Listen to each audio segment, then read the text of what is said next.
Hello, everybody. Welcome to Ain't This Fun podcast. It's number 29. We've almost hit 30. Our usual guest is going to be Erik Childress. How are you? I am fine. Everything appears to be working again. So, hopefully. That's nice to hear. It seems every single time I start up the software, there's some sort of goofy update that decides to change either an input or an output or sound or something right before I'm going to start.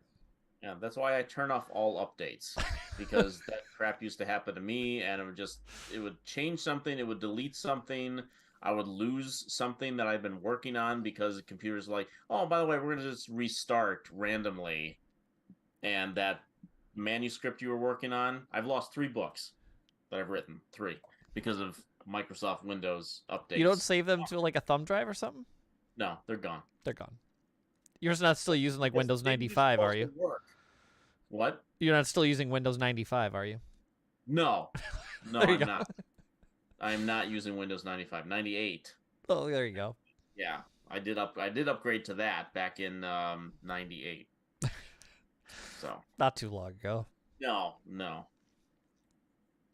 If you're watching, great, or live, you'd know tomorrow's Thanksgiving. It isn't my looking forward to, but I am looking forward to it. We did some grocery shopping right after work today and got some more odds and ends for tomorrow. Yeah, I don't know what I'm doing. I heard. Yeah. That's for an episode of Pissed on Patreon. That's right. That's right. Yeah. We're trying to do it small. We're not even going anywhere this year. We just decided to be like, look, we're just gonna stay at home. We're not going anywhere. We just want it to be very low key. But even trying to do it low key, you got to buy every little piece and odds and ends. And the 5-second grocery store trip the other day turned into an hour, and you don't realize how much food there is on Thanksgiving until you have to do it yourself. Right.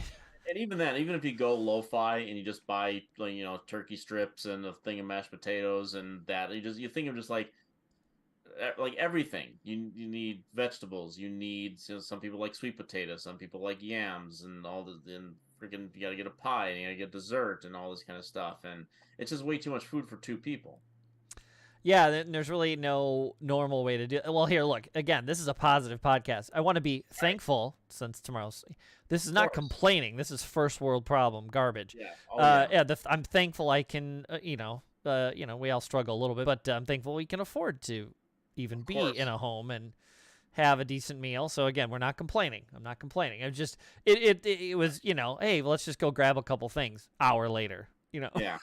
No, I apologize for suggesting it's way too much food.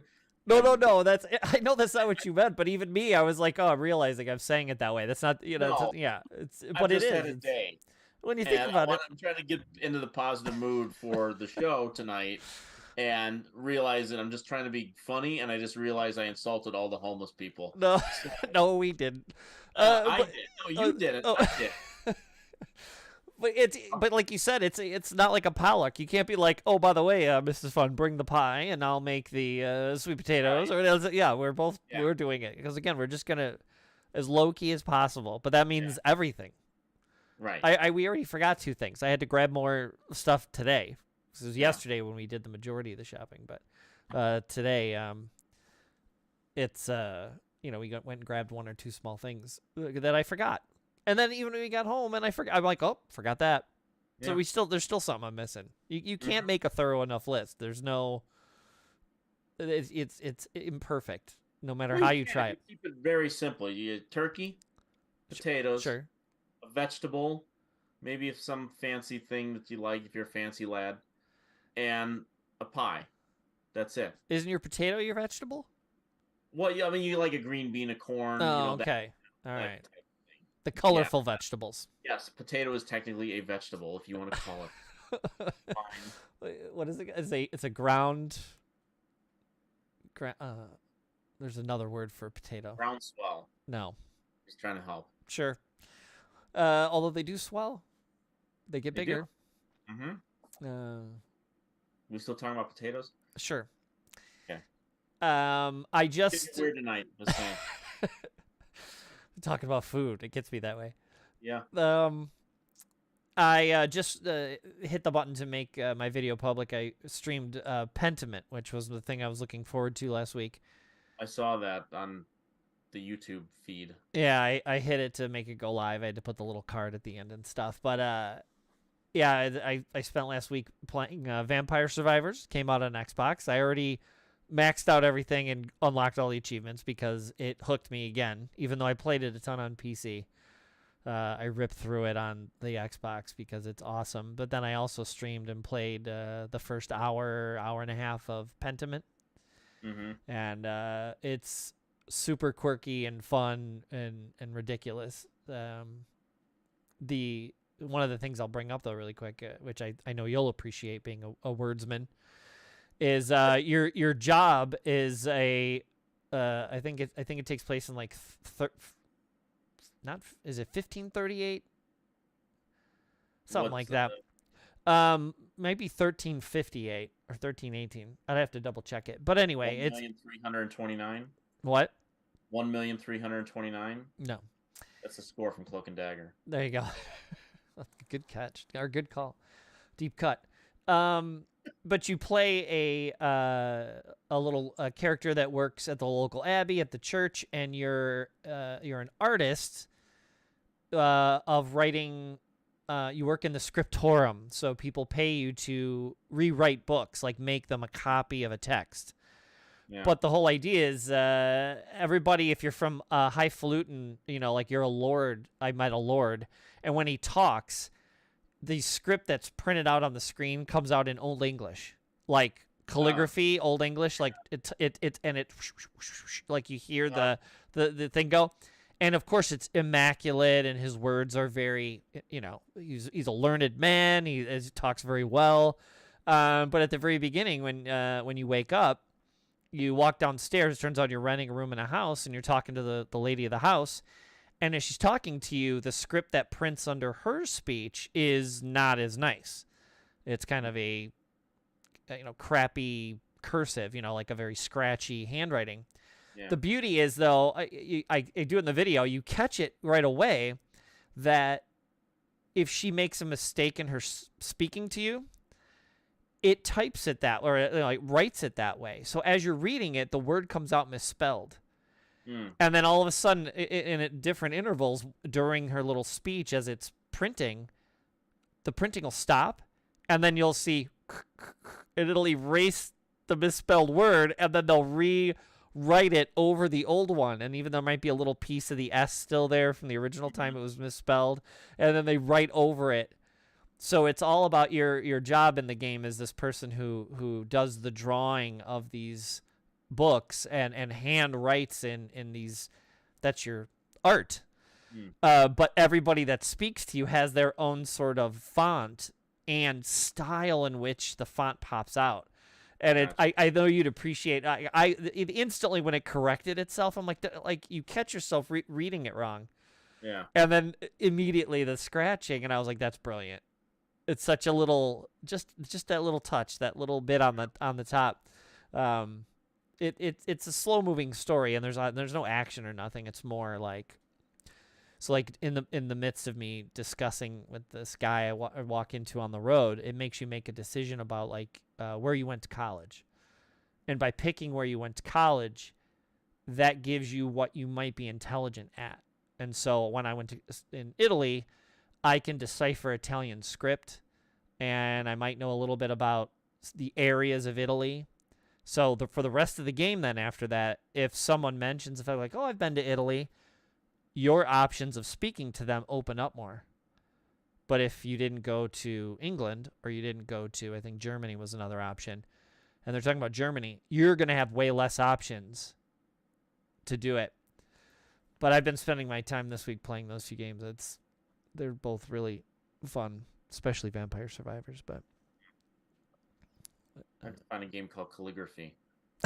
So where you have to handwrite everything? Yeah. You could. Yeah, I think it probably exists. If not, should make it. There's probably a font in Word. Have you checked for calligraphy? I'm sure there is. I have not checked. Old English, maybe? I'm sure there's got to be an Old English one, right? There's got to be, right? I got Microsoft Word up. Hold on, I got 37 windows open here. I can look. It's probably some fancy name, though, not Old English. Right.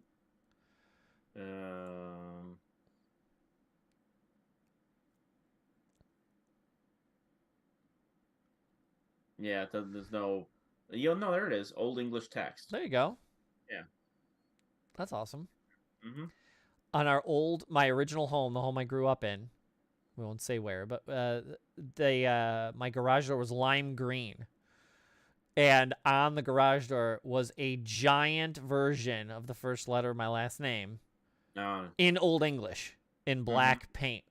Yeah. And so for years, we were the house with the weird garage door, which had this my dad hand painted the first letter. It was probably 4 feet tall by 2 feet wide of this big uppercase letter on our garage door. I don't understand why that'd be weird.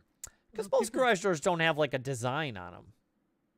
Well, I mean, not most, but I wouldn't call it weird. I mean, I've seen there was a house here. I don't know if they have it anymore. Might be too controversial. But they had the Blackhawks logo on their garage. Yeah. Yeah, you might have seen, it was a house right on the end of one of the streets over in the mall over there. Weird is probably a wrong term, but less common, I will put. Less common. Most people have very single color, very kind of common generic garage doors. So to have anything on, there was one by the bowling alley, if you took the right streets, that had 3 P-52 Mustangs painted on the garage door, like flying at you, so you can see the propeller and the wings and stuff. Yeah, it was pretty neat. I don't think it's up. I think they painted over it, but that was pretty cool. But yeah, it's pretty rare. But yeah, that made me think of that when I saw the text right out. I was like, oh, it's like the old garage door.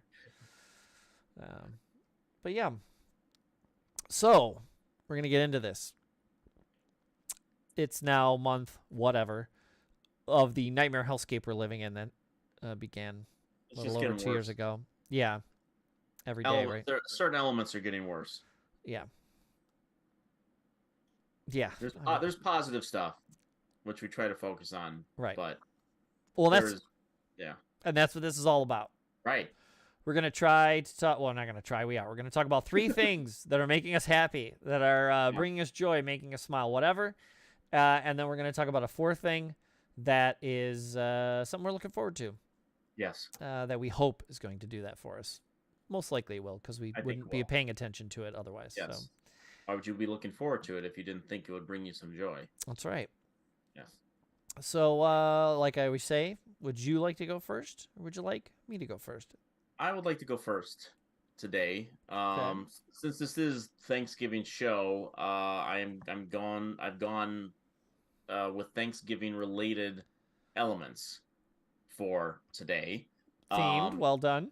Yeah, and the first thing I want to bring up, which pretty sure I've not brought up before, twice a year there is a sale at a store that gets all of the people like me all aflutter, especially if you can afford it. And even though it's a 50% off sale, it's 50% off something that's usually, not super expensive, but for the cost of what these things normally cost, I don't even know why I'm being so cryptic about it. Just I could just say this is what it is. But I am. But twice a year, Barnes & Noble has a 50% off Criterion sale. Criterion, the known sort of brand, way back in the day with Laserdiscs. That's how I first discovered the Criterion brand. You as well. And there's just continued with DVDs and Blu-rays and whatnot. So it's usually in July and November. You go on their website. I don't know how. They're not as stocked as they used to be in store with this stuff. I remember a couple years ago I went in store hoping to find some things, and they were all, it was just like on a couple shelves behind the counter. But if you go on their website, the entire catalog is available. Some maybe more, might take a little extra time to get to you, but uh, Barnes and Noble, 50% off Criterion sale. Normally, most sets, a Criterion disc is usually about $40, so you get them all for $20, which is a hell of a deal considering the quality they put out. Most of the packages they put out are of great quality, and so now you have Black Friday coming up, and if you have anyone in your life that is a big fan of movies, this Criterion set is there for you.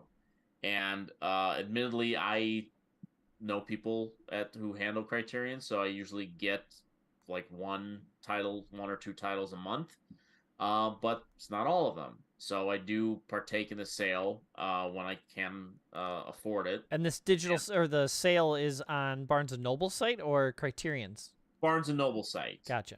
Yeah, so that's where you want to go, and don't be fooled. Like, Amazon takes advantage of this sale whenever it goes up, and I'm not completely poo-pooing Amazon because Lord knows I buy a lot of stuff from Amazon. But if you're gonna take advantage of Criterion in July and November, at least go to Barnes and Noble, and because they're the ones that put this thing out. Yes, you can find them now for the same price on Amazon because, like I said, they take advantage. That's what they do. They match or whatever. Right, exactly. So I always make a point to, if I do part of the sale, I always go to Barnes and Noble and buy, even if it takes a little extra time to get to me. It's not like I'm going to be watching them immediately. They're part of the collection. I bought this one, so you don't have to hit the button on this one, but this is one of the ones that I bought at the sale last year, which is an incredibly underrated film. If people have not seen this movie, it could just be a 1A to my list. I could have found all the ones that I bought last year, but Deep Cover, if you've not seen this movie, which was wonderfully put up on Criterion, this movie rules. It absolutely rules. And as part of the, did I talk? I know I think I talked about Music Box Trivia and the show. Just that you might be going. You didn't talk about it as one of your things, but I think you just may have mentioned that you were doing spoiler alert, that'll be not today, but on a future show, bring that up. But this is actually, we had one of the questions at the Music Box Trivia on this movie last week, because it's Noir Vember. Nice. Film Noir Vember. So they were doing noir films, and this is kind of in that realm. So new modern realm, new modern noir take. I'm forgetting the damn term for it right now. It's not verite. Neo-noir. Neo-noir. Referred to. And this movie rules. Lawrence Fishburne, Jeff Goldblum, Charles Martin Smith. Have you ever seen this one? I can't say that I have a direct memory of it. I may have seen it at one point, but it didn't stick with me close enough that I would remember it. Directed by Bill Duke, who plays from Predator. Yeah. Yeah, he's the guy who goes nuts and goes after the Predator. He directed the movie, and it's incredible. Wow. Okay. 1992, so it's the 30th anniversary. Perfect time to grab it, to rediscover this movie. Is that a straight transfer, or did they upgrade it? It's it's not a 4K, it's a Blu-ray. This is the first time it was ever on Blu-ray. Was Criterion did it, so that was a hell of an upgrade for that. And like I said, the Criterion sale that Barnes and Noble has is a great way to to fill in the gaps, and they have a lot of great stuff coming out. Just this month, they got Wall-E, their first Disney animated title they put out for the first time. Disney's letting them do that? Yeah, it was a huge surprise when they announced it several months ago, and then there was some stupid ass backlash too, because people just, Disney's now invaded the Criterion brand. I'm like, yeah, only the best goddamn Pixar movie, period.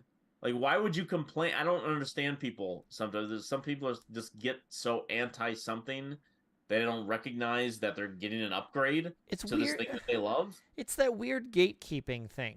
Yeah. Oh, my beloved Criterion. I can't have a Disney Right. movie in there. Why? If it's good, who cares? Yeah.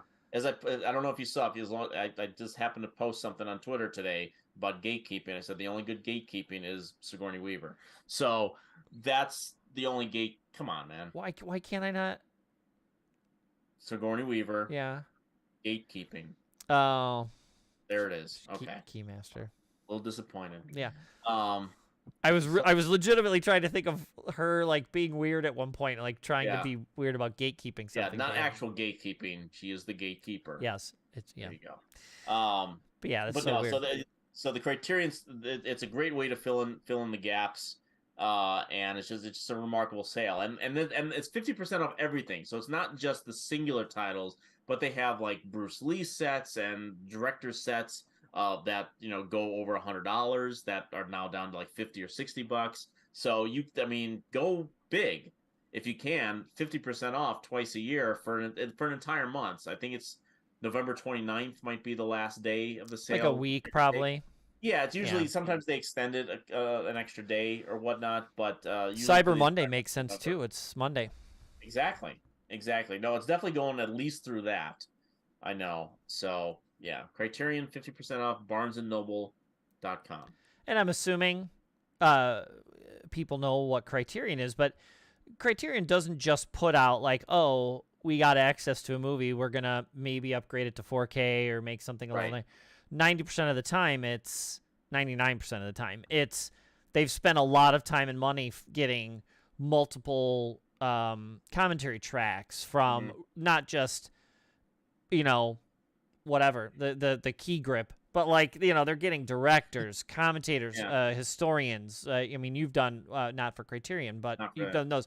But like people who have actual facts about the stuff, directors, in-depth, really good commentaries. And then I remember, I think it was we sat through on the Laserdisc for Aliens. We must. What, that one wasn't a Criterion. It wasn't Criterion. What was the one we sat through? It was Criterion. We went through every nook and cranny of all. They had concept art pages, like pictures, and they had.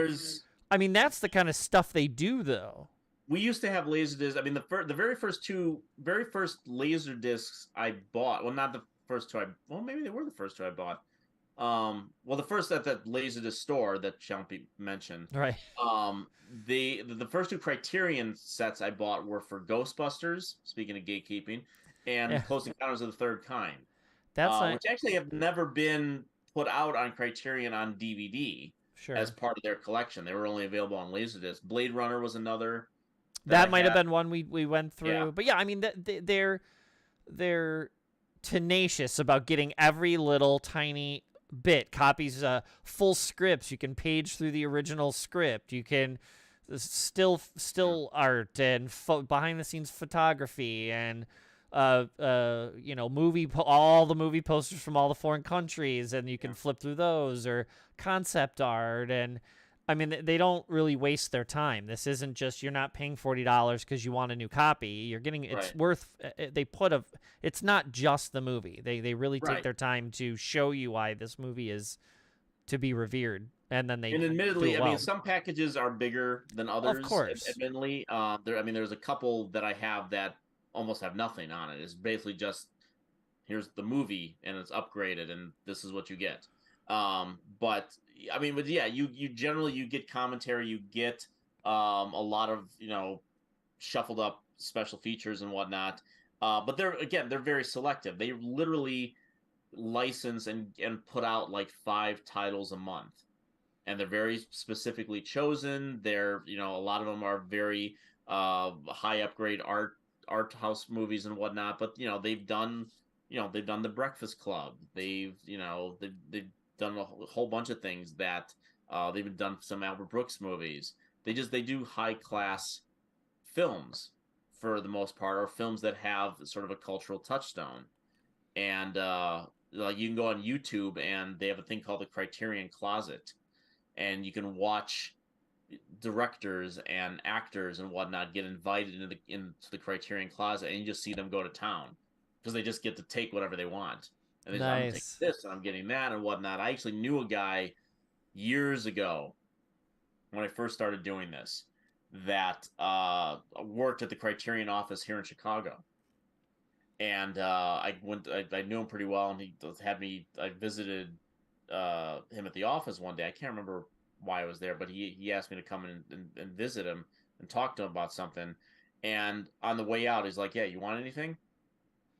And there was just a table of Jesus. Criterion stuff. It wasn't a closet, but it was a table full of Criterion stuff. And I was trying not to be greedy about it. Like, I'll just take this. I'll take this. And oh, I'll take this one too. And oh, I like that one. You know, it was. I think I walked out with like 4 or 5 things, and it was pretty great. Yeah. Because VHS, like shy of maybe Godfather when we worked at the video store, maybe had like, like some extra features at the end, like a little documentary thing or something talking to you about how it was filmed. Maybe, but, the age of prior to DVDs, you really didn't have that. So the first time you really got that stuff was Laserdisc, and even then, a lot of the Laserdiscs were just cheap. Hey, it looks better, so that was enough. Right. It was really Criterion that started this whole, well, we have 15 audio tracks, or, we got the director to talk through the whole movie for you, or whatever. Right. But this was before DVDs ever started doing that. It's a little more commonplace now, but the simple fact that, you probably wouldn't have had that unless they had leveraged that technology and taken the time to really, like, appreciate putting out that movie. Like, this is why this movie's great, and we literally got the director to tell you everything he did while he was watching it. Like, it's taken for granted now, but that's why Criterion is so revered. Yeah, and it's all too taken for granted because, the physical media, streaming is wonderful, but it's not everything. And I think one of the things that, I would be very upset if we ever do get to that day where they go like, oh, physical media is dead. They've been saying that for about 10 years and it hasn't happened. But, the upgrade in picture on Laserdisc was never didn't become my top priority. It became getting those director's commentaries and learning more about the movies and the actors and whatnot and hearing those stories. That's what I wanted out of those Laserdisc packages. And yeah, then I just turned into a collection, sure, but those were the revered parts of it. And they're still doing it. There's the commentary tracks have not gone away, but there's not as many with the filmmakers. There's a lot of dark dipshits like me who end up doing a commentary track, and historians and stuff like that. But most of them are still very, even all the historian ones, they're still very valuable because Sergio Mims did how many commentary tracks on so many things. I got a stack of those over here as well. Criterion, yes, they have Disney now. God forbid. It's so silly. Yeah. Again, on that, like when every time I say about Marvel movies, I'm like, yeah, I may not have liked, the last few very much, but I always say, I'm like, well, I hope other people like them because that just means I get more of the ones I like. Why would you be mad? I'm upset I didn't like it, and I wish the movies were better. But if someone likes it, I'll be like, good. Yeah, good. Right. I just don't get that. It's so weird. No. Yeah, you remember when we would find out they were gonna put a movie out on Laserdisc, and we'd be like, "What's the first question we would always ask? What's on it?" Right. What's up? It wasn't just, of course, the movie's gonna be on it. So the question, the question was weird. What's on it? Why? Right. Well, commentary or whatever, slideshows of stuff. Right. Yeah. That was a fun time when all that was so new. I know. I miss it. And the death of physical media, I think because of what happened with vinyl, with records, is, and now it's even more than it was 10 years ago. Man, they're releasing them constantly now. Yeah. I don't think it'll ever truly die. It'll become a niche. As it is now, where do you go to find them? It's already hard to find them. So you have clearinghouses and websites and boutique places like, the places that normally you'll get these, special editions from, or Right. Barnes and Noble have literally one little tiny shelf now. Here's Right. the 10 fancy movies we'll show you, and that's it. That's all we carry. Like, that's it. Right. Because I think even Best Buy got rid of most of it. That's first place I would go. Yeah. DVD section or whatever. I was lamenting to someone about being able to go over to the old Tower Records. Remember the one over off right over by Toys R Us. Yeah. It was massive. Yeah, it was just massive. Yeah. I got my Led Zeppelin box set there with 1 through 4 in it, and it was huge. Yeah. It was where you would put an album in, but it had all of the CDs in there and the giant booklet you could flip through, and it had all the liner notes for all this stuff. Yeah, they just don't. Now it's literally like they make a certain print of it. It's like a special thing, and you get your copy, and if you didn't get it, oh well, and they're probably not going to make them again, and it's niche now. I don't think it'll ever truly go away. And it better not with a digital thing, because with games, it's weird now. Sometimes they just shut them off. As a matter of fact, there's a game, Deus Ex. It's very popular on the larger systems, but they made sort of this hex-based, move-based thing for phones, and I think it was on PlayStation. The company was bought and then shuttered recently, and they just put out a press release saying, yeah, I know you own it, but just be aware, the online servers are going down in a couple months. Though that already stinks. Like, no more leaderboards, no more nothing. Okay, fine, but you can still play the game. And it's like, and by the way, we'll be shutting the game off. You won't even ever be able to download it ever again. So even if it's on your system, they will remotely kill it. So when you turn your PlayStation on again, it just won't be there. It's gone. Psh. Well, that's what the thing is people are talking about now, because there's stuff like going off of Netflix and stuff like that. Like stuff that they produced, like television shows and whatnot, are HBO Max. We just saw what happened with that. And if they're not preserved, I mean, because you think, like, you probably put in your head just like, well, this thing's on Netflix or this thing's on Disney Plus, so I don't need to buy it. Well, what happens when it's gone? Where? I mean, they own it, so they're not gonna. Are they gonna put it out someplace else? I mean, so many of those shows are not even available on physical media. Well, it's sad to say. I mean, because we're specifically talking about that. How many years have I complained that I haven't been able to watch Moonlighting except on I have to go dig out my DVDs.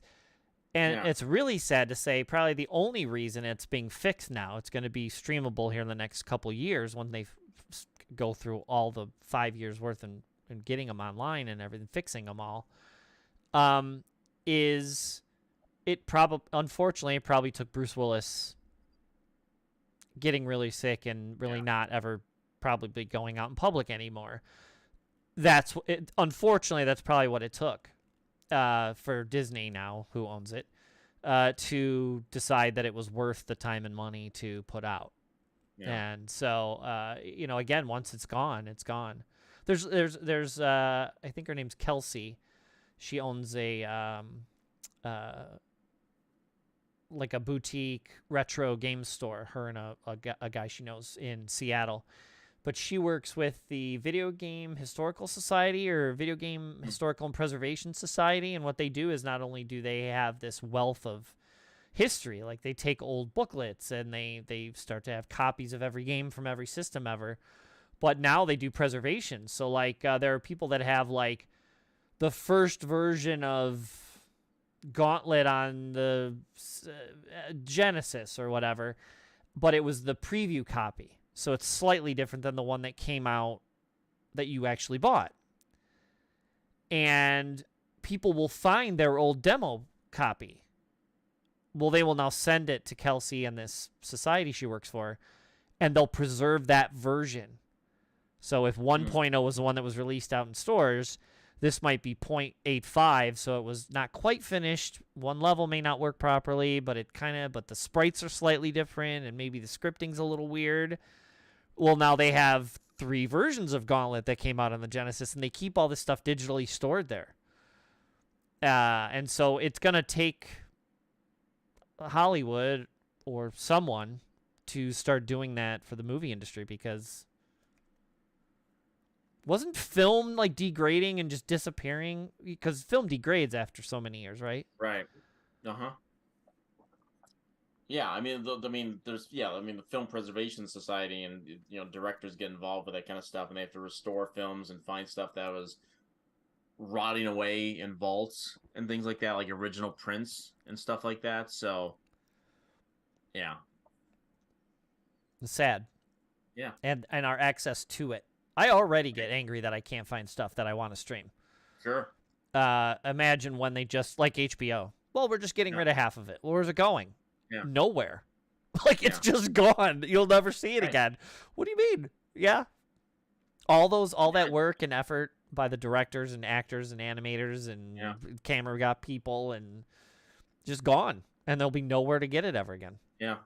It's like my collection is like turned into like its own preservation society. It's just like that's like, stuff here just, yeah. That's why Criterion, when they do this kind of stuff, when they really show you and they cherish it and they show it to you, why it's so important, that's cool. That's good. One movie, good segue here. One movie that Criterion will probably never put out, but I was recently reminded of, speaking of streaming services, is Napoleon Dynamite. Okay.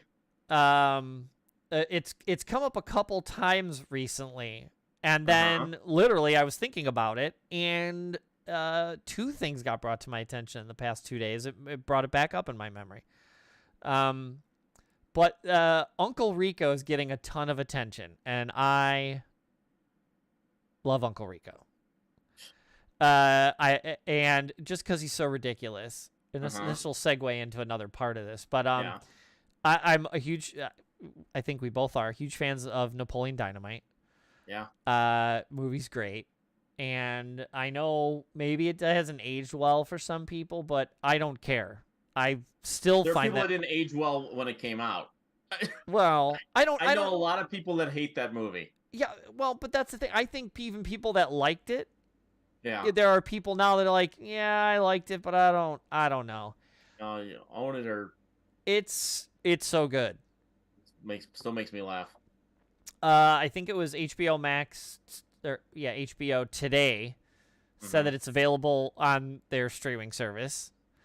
But someone also randomly today set a clip out, I think it was on Facebook, of Uncle Rico's speech on the steps. When he's talking about how... The time machine? Yeah. And how if the coach had put me in. Yeah, we would have gone to state. We would have gone pro. Something like that. Yeah, I'd have gone pro. And then I'd be living in something like a mansion in a hot tub, blah blah. And it's so, because he's so ridiculous in the rest of the movie. Right. But that part is so weirdly sincere. Yes. Yeah. There are a lot of awkward moments in that movie because it's meant to be awkward, but that's the one.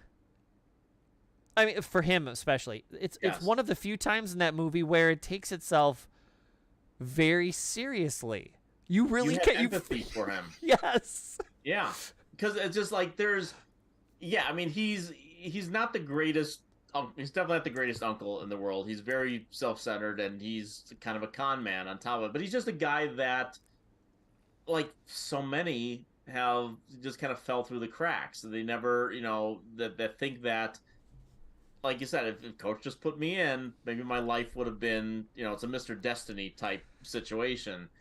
But all I think it's all on him. The performance that Jonathan Gries gives in that moment, I've always loved that moment. And I think I can't remember if he follows it up there with how much you want to bet I can throw a football over those mountains. I think at the end of it is when he says that. Yeah. Yeah. And you believe that he believes he could do it. He's so beloved that people are recreating him and they create a character for Madden. Really? Yeah, they make the guy look like Uncle Rico, and they put him and they make him the quarterback. Like it's silly, but it's again, he is a ridiculous uncle. You don't want that uncle. No. But yeah, he's a character. Maybe you want him a little bit. You just don't want to be the victim of his con artistry or what. I don't know. But again, that when he's throwing the footballs with the camera is funny, but also it's on its way to being sincere. Like he really wants to. He wants to so bad. Yeah.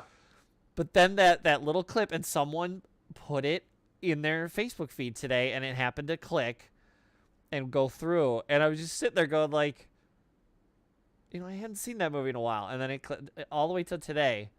Yeah. And again, like you said, it's all his performance. And then that made me think. So that's really what it is basically you should watch Napoleon Dynamite. It's because it's so damn good and interesting and funny and awkward. Sweet is another good one. Movie. Yes. And it's an easy watch. Like you just throw it on. What is it, 90 something minutes? Sure. Yeah, I mean you're not there for 2.5 hours. But it also made me think of fun ancillary characters in movies that are, because Uncle Rico is not the main person. He shows up and he has his little moments, and in some parts he even steals the show. But it made me think of again, R.I.P. But Chet. Oh, Bill Paxton. Weird Science. Yeah, Chet is another one.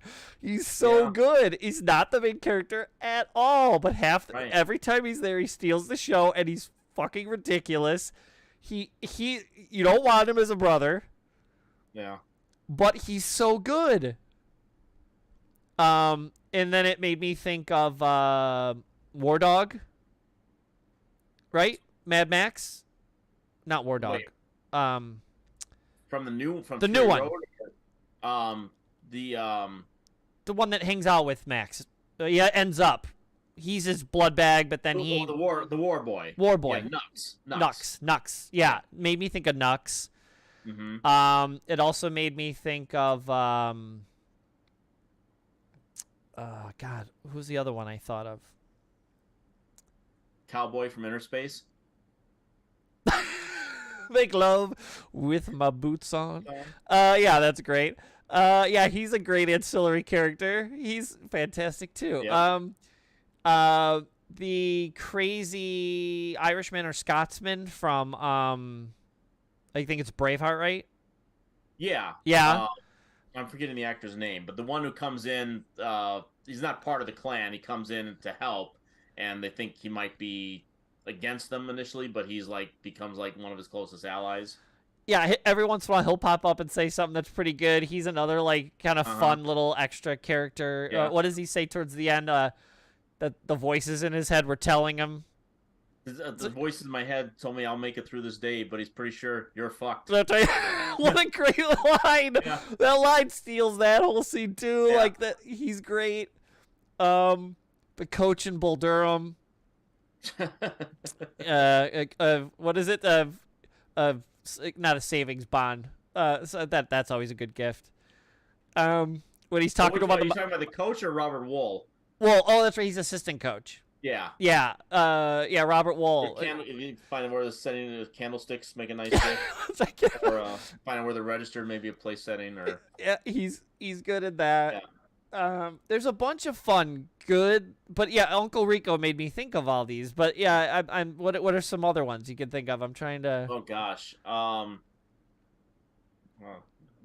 me go to the archives here. Short Round. Now that I thought about it. Short Round, yeah, is great. Doesn't have to be a sidekick. I just happen to think of Short Round. Right, of course. Jeez. I didn't prepare you for this. It was just kind of thrown upon you, but yeah, I'm just trying to I'm skimming through everything really quickly, so I'm just looking for something that really kind of stands out.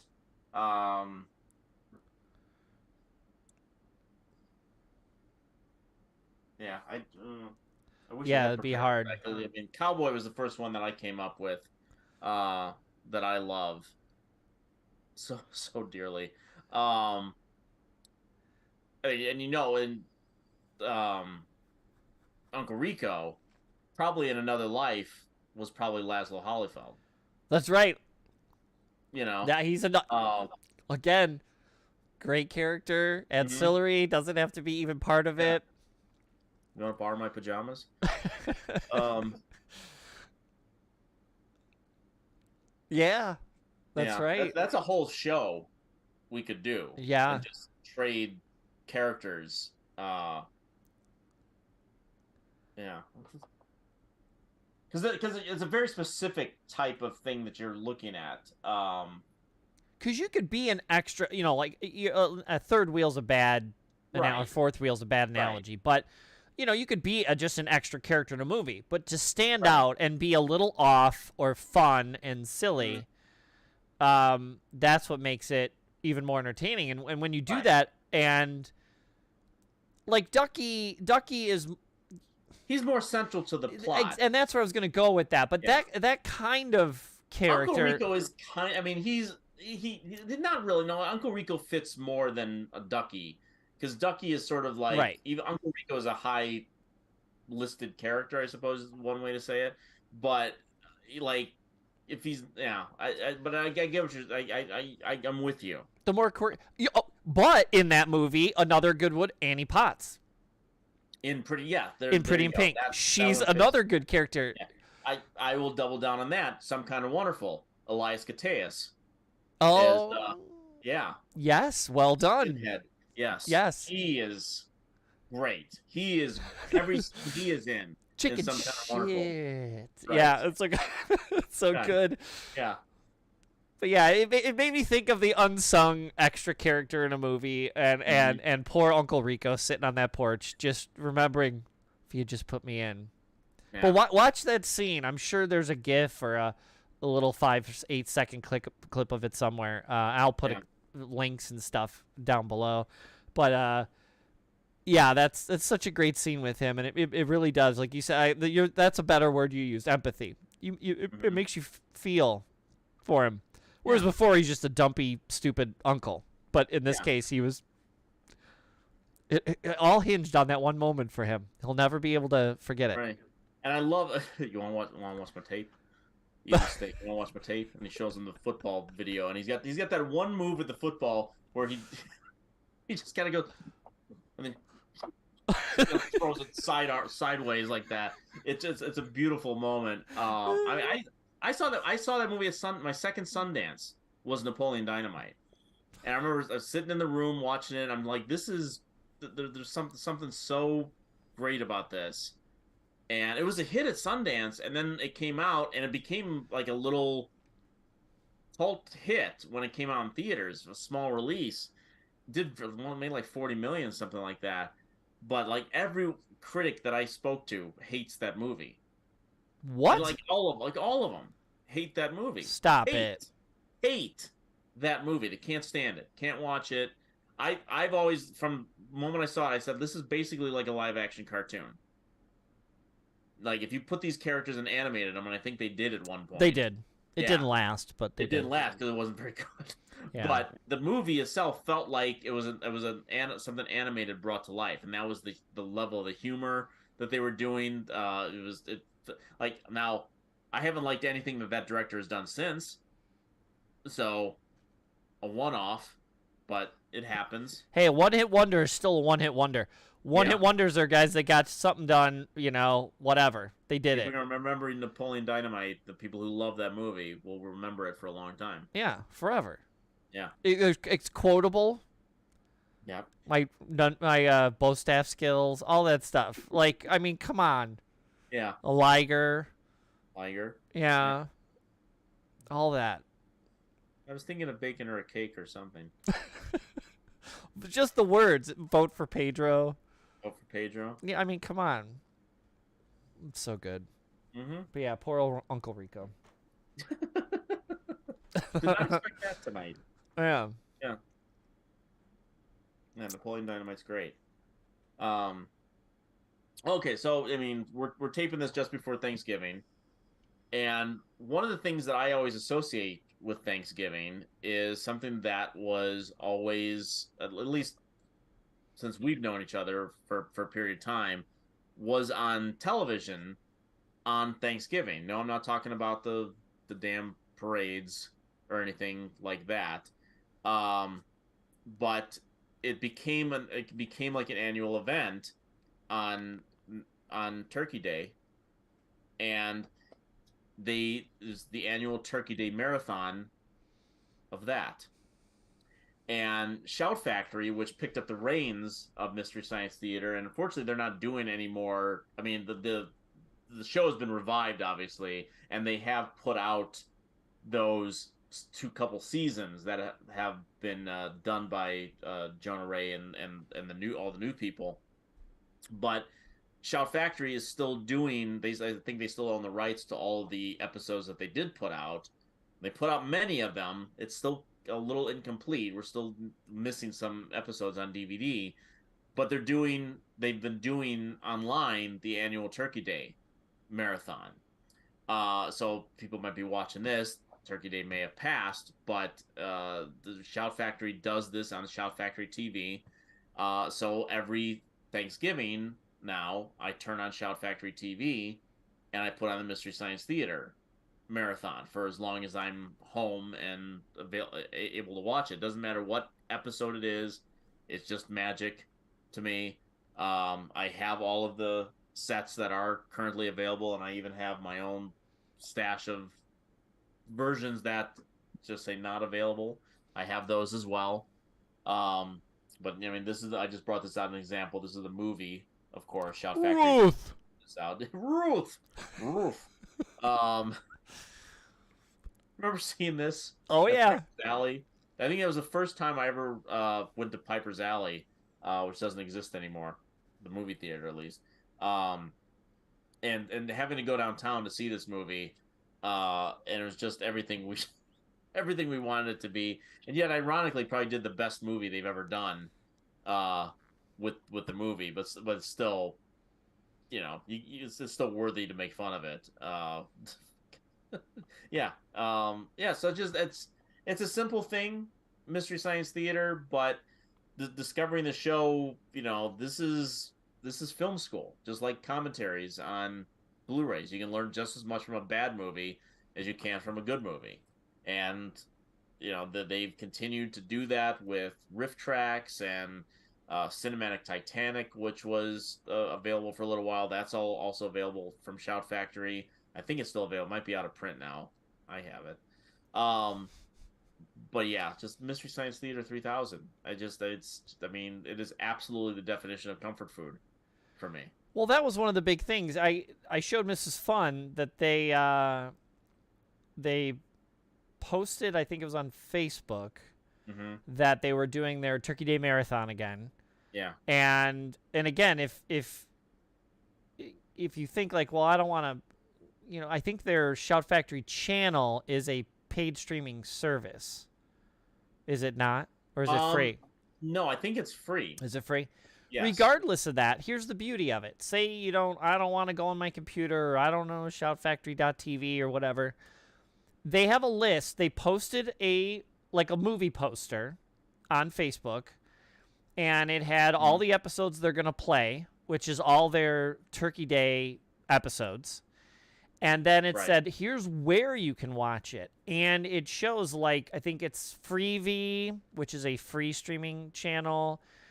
Twitch, which I've told you they have a MS33K channel. I like that on my Twitch thing. Yeah. So you can watch just Mystery Science Theater 3000 24 hours a day on Twitch. I think it's Freebie, Tubi, Tubi, and then Freevee, Freevee, I think is how you spell it. All of these are on all your streaming devices. I stream off my Xbox, but I could stream it right off my television. They're usually free apps. They don't hurt you in any way. They're not spyware or any of that garbage.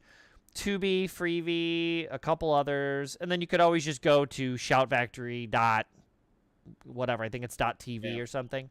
Shoutfactorytv.com. There you go. All one word. But yeah, if you have any sort of streaming device, streaming stick, Amazon stick, a television with streaming services on it, you may have to download the individual app, like Tubi or whatever.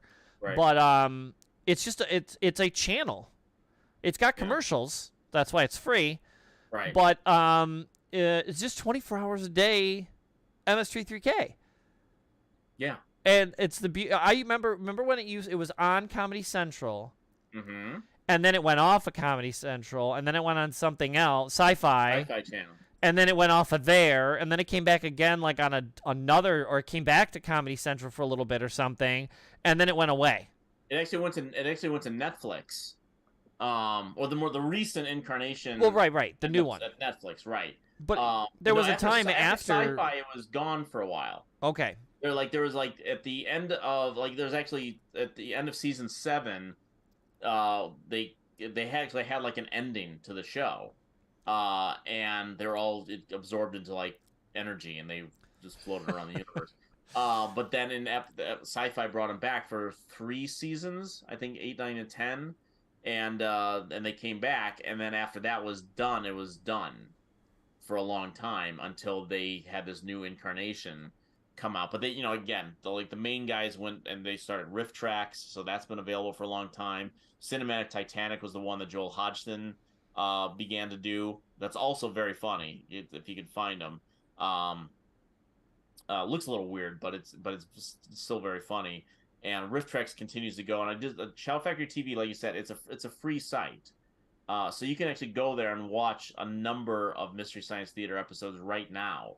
Well, that's what it is. It's broadcast on everything. So what you're seeing on the website is what you're seeing on Twitch, is what you're seeing on Tubi.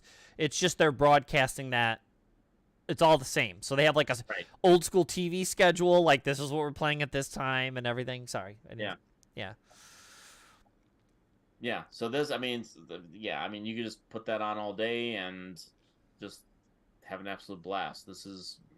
I've always said that my 2 favorite shows of all time are Seinfeld and this. So that's the company that I put that in. Did you see what their schedule is tomorrow? Like which ones they're playing? Yes, I have that up for you in just 1 second because I posted it, and I have the full. That might be the infographic thing I saw. It's like an orange background and correct. It's the turkey with the globe on it, the planet. Okay, so starting at again, you could turn it on theoretically right this second. Right. Oh yeah. Yeah, but you turn on various episodes that they have licensed and they're available at Shout Factory TV. But this is the order that they're playing for the official Turkey Day, and it starts at 6 a.m. Central Time, 7 a.m. Eastern. So the Sword and the Dragon, the Starfighters, Catalina Caper, Horror of Party Beach, Santo and the Treasure of Dracula, Beyond Atlantis, Warrior of the Lost World, City Limits, Parts the Clonus Horror, which is the original The Island. Remember that Michael Bay movie, The Island? Right. That's the movie that actually they tried to sue Michael Bay because they basically ripped off the idea. Wow. And that's got Peter Graves in it. So the entire show is them going biography. And then they conclude it at midnight with Mitchell. Mitchell. Love Mitchell. The last Joel Hodgson episode. Really? Yes. It was that was the switch over from him to Mike Nelson. I forgot because Mike Nelson was the first Hodgman was also a janitor, right? Yeah. And that's how we got stuck up there. He was a janitor. Mike Nelson was a temp. Basically doing the same job, but he was a temp, and he was brought in. I mean, he was a writer on the show, and he played various characters. Right. But on the Mitchell episode, he's a temp, and they're talking about blasting him into space or to kill him. Gypsy.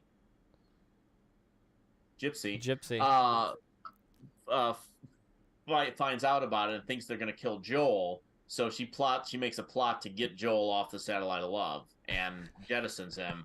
And then they need a replacement to do the experiment, so they put Mike Nelson on there. That's right. I love that it had its own canonical storyline within these ridiculous movies and the concept, but they had its own thing, its own little backstory. Right. Yeah. Yeah. So good. So good. Yeah. Okay. Yeah. I won't even bring that up. Okay. So, I know I've talked about foods on occasion on here. We both have.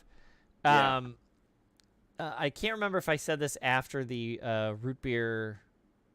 What do you call it? Root beer freeze. But really, it's a root beer shake. Right. Which is fantastic. And now that I've said it, I want one. I love a good food gimmick. Okay. I came home today. I won't say the brand, but popular small confection pastry. But it screw it. I'll say the brand is Hostess. But they're Twinkie. It's a chocolate Twinkie,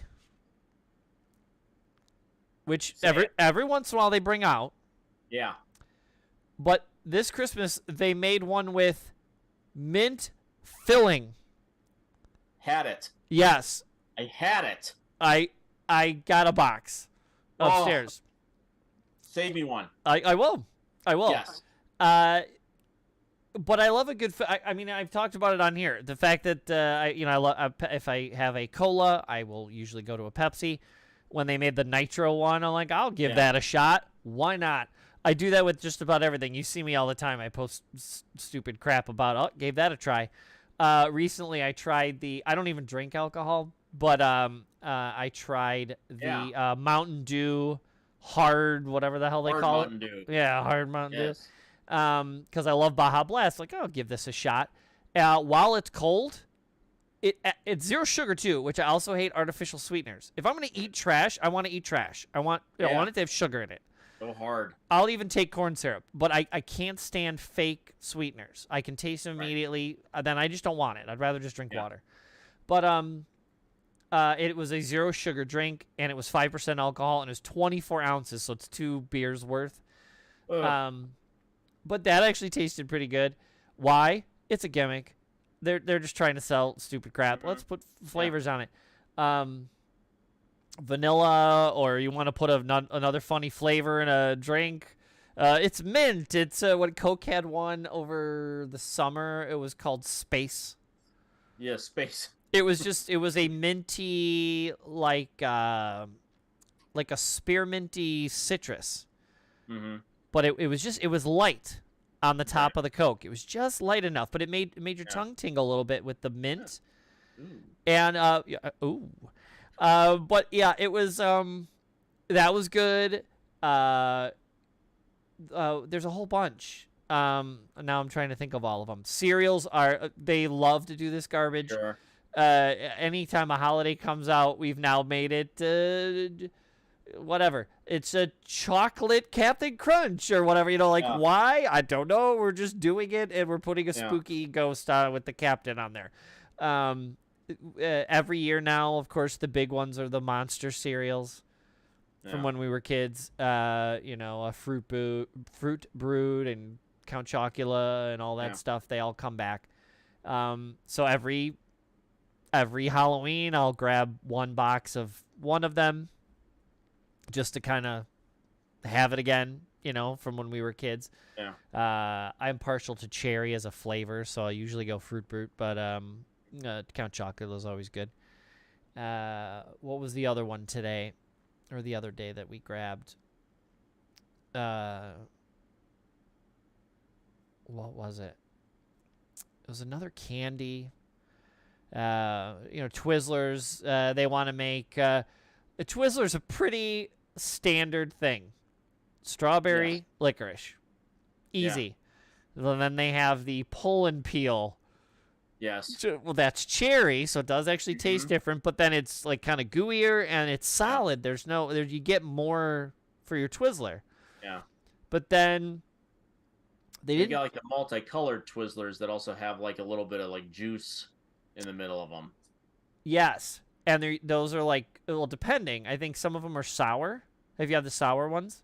Not the sour ones. There were different flavors, according to what their colors were. So I think there was like a banana one, a blueberry, like a blue raspberry one. Yeah, I don't remember all of them. They didn't do it this year. They didn't do it this year, but last year for Halloween, they made green apple that was filled with caramel. Oh, okay. I see. Like a caramel apple. Right. And, oh my God, they were fantastic. They didn't do them again this year. I looked, couldn't find them. No. But those were fantastic. Can't find them anymore. The sour ones are pretty good. Mrs. Fun got the Skittles candy canes the other day.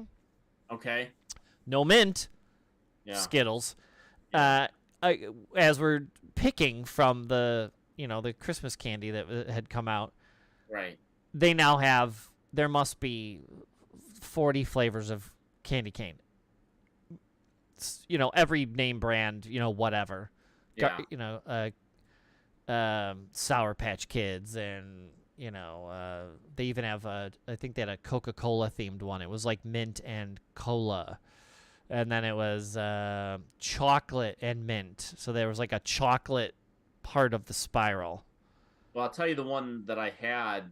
I'll let you keep going, but where I tried the Twinkie that you referenced. Was it last week?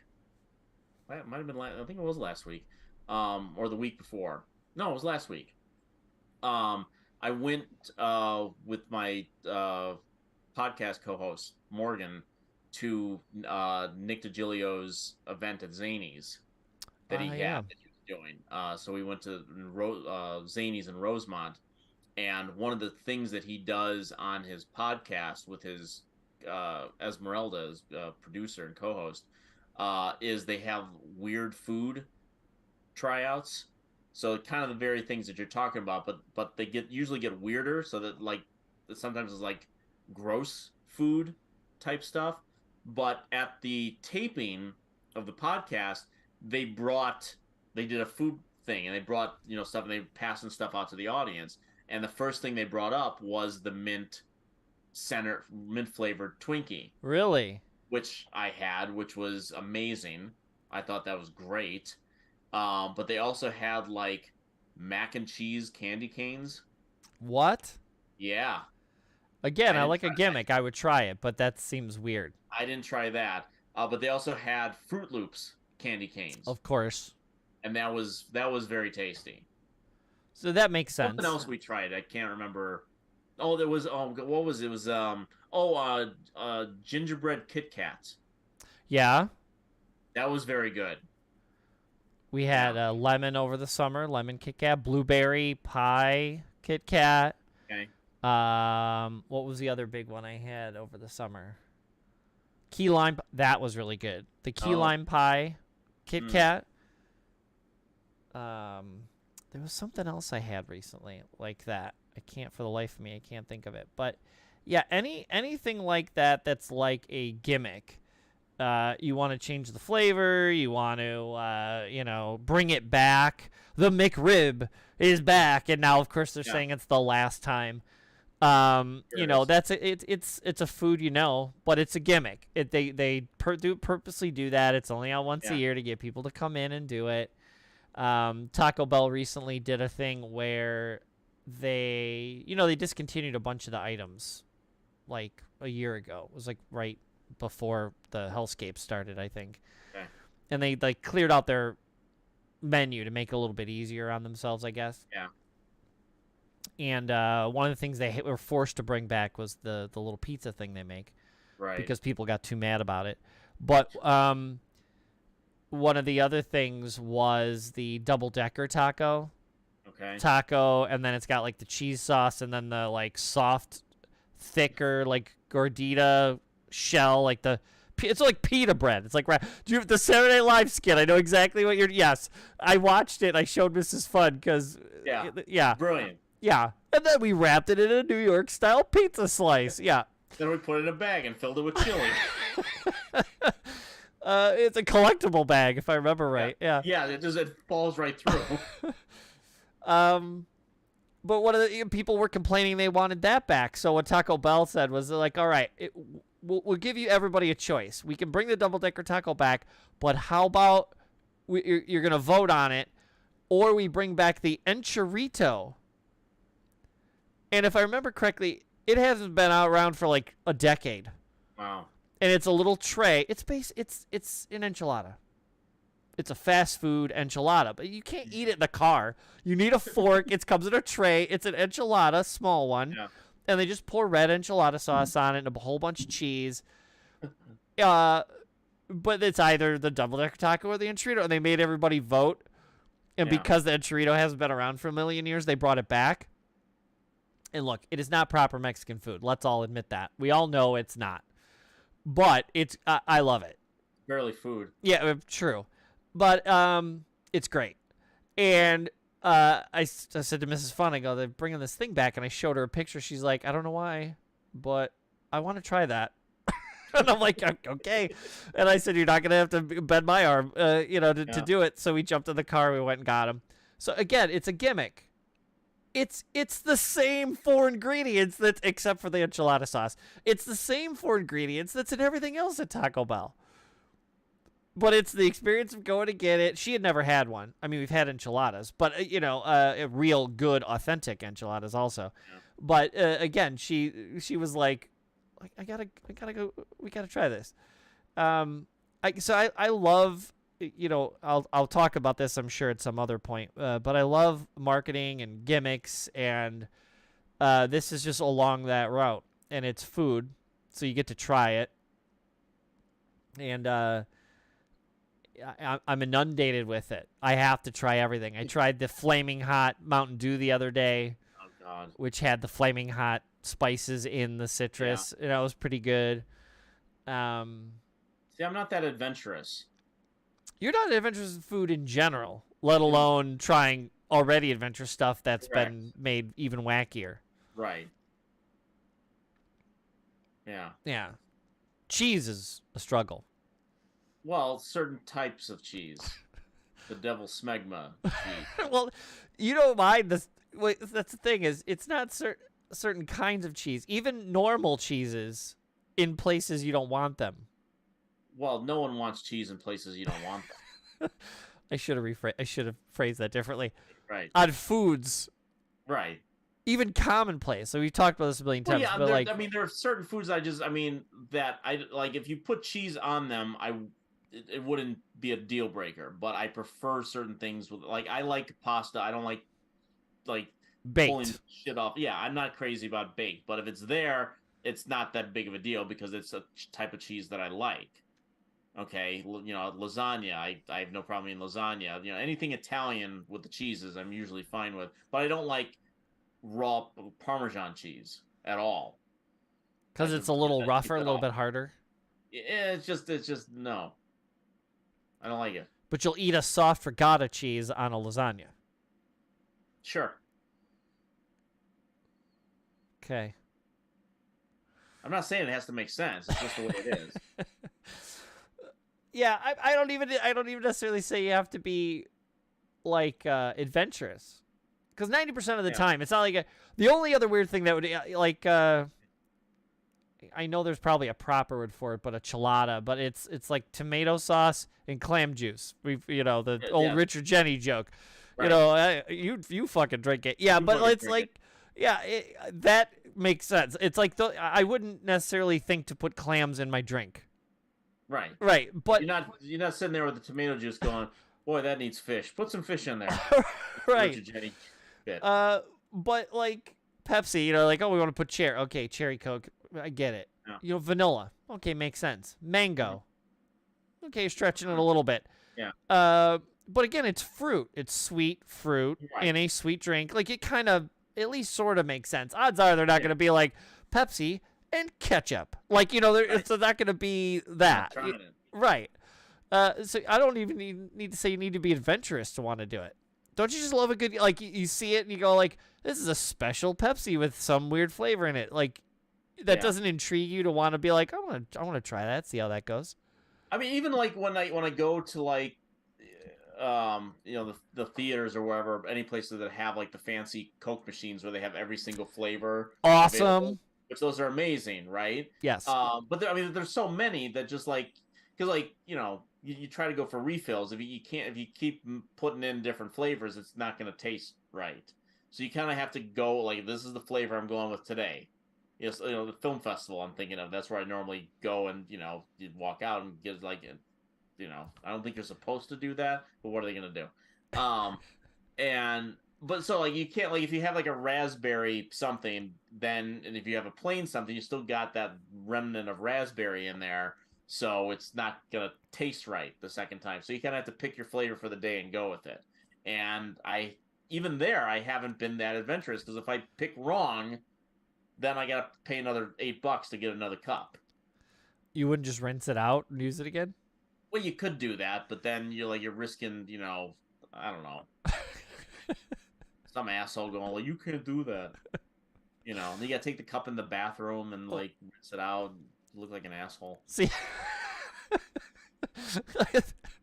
I think you're over assuming what people think of you. Yeah. Maybe a little. Maybe. I have a low opinion of myself, so. But yeah, I would probably just put a little plain Pepsi or whatever, cola, in it. Give it a little spin to kind of clean the glass with the thing. Gulp that. Yeah, no, not to like sniff it and be like, oh, and snotty about it, but like kind of rinse the glass with the Pepsi, drink that. Little sip, little spin it, clean it, and then you could try a different flavor. Like clean the palate of the glass. I see. No? I don't know. No, all right.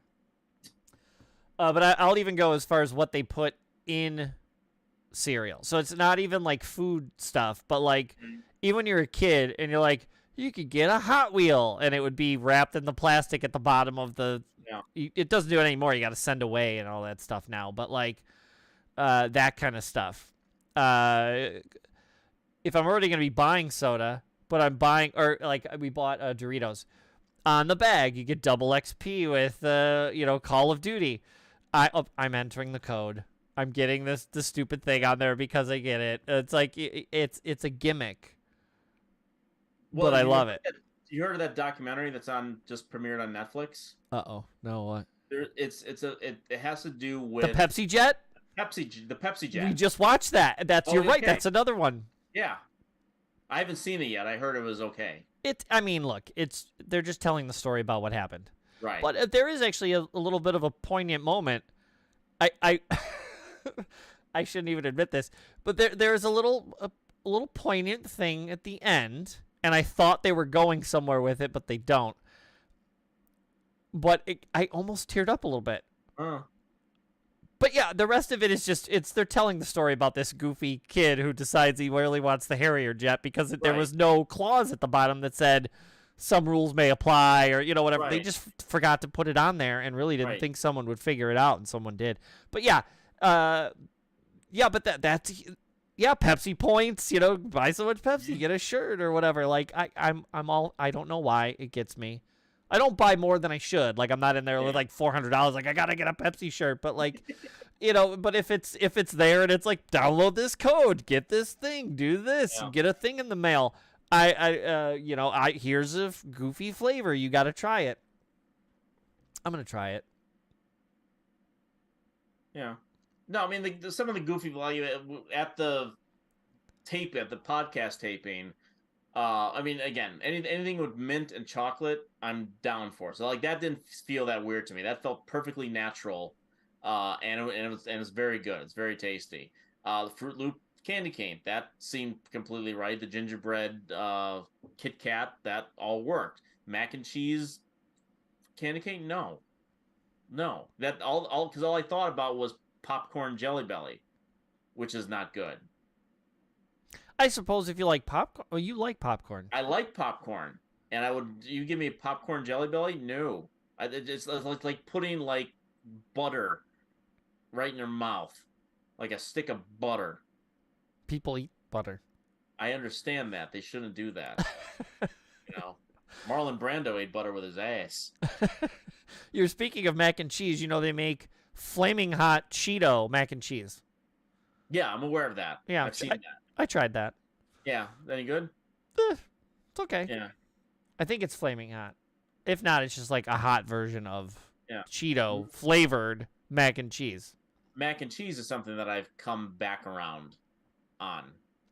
You mean box stuff like Kraft and whatever. Yeah, like I don't Brand, like Velveeta. people, like places like to fancy up their mac and cheese. Sometimes they get a little too fancy and they cream it up a little too much. I don't like it so creamy that they cream it up. They cream it up. Sure. Yeah. You don't even want to know what's going on in that kitchen.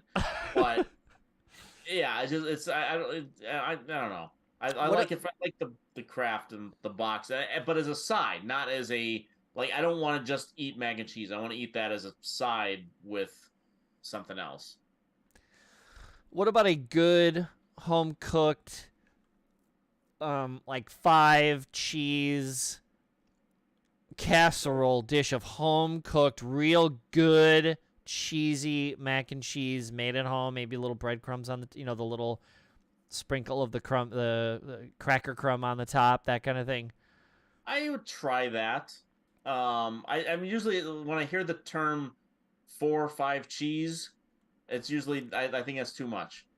Even though lasagna, I understand it's got layers of cheese. I'm not saying you're supposed to. It makes sense. I'm just saying that's the way it is.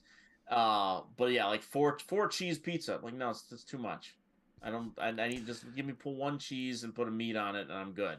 The best part is if someone never said 4 cheese pizza or 5 or 6 cheese mac and cheese, you wouldn't even notice the difference. You'd just eat it.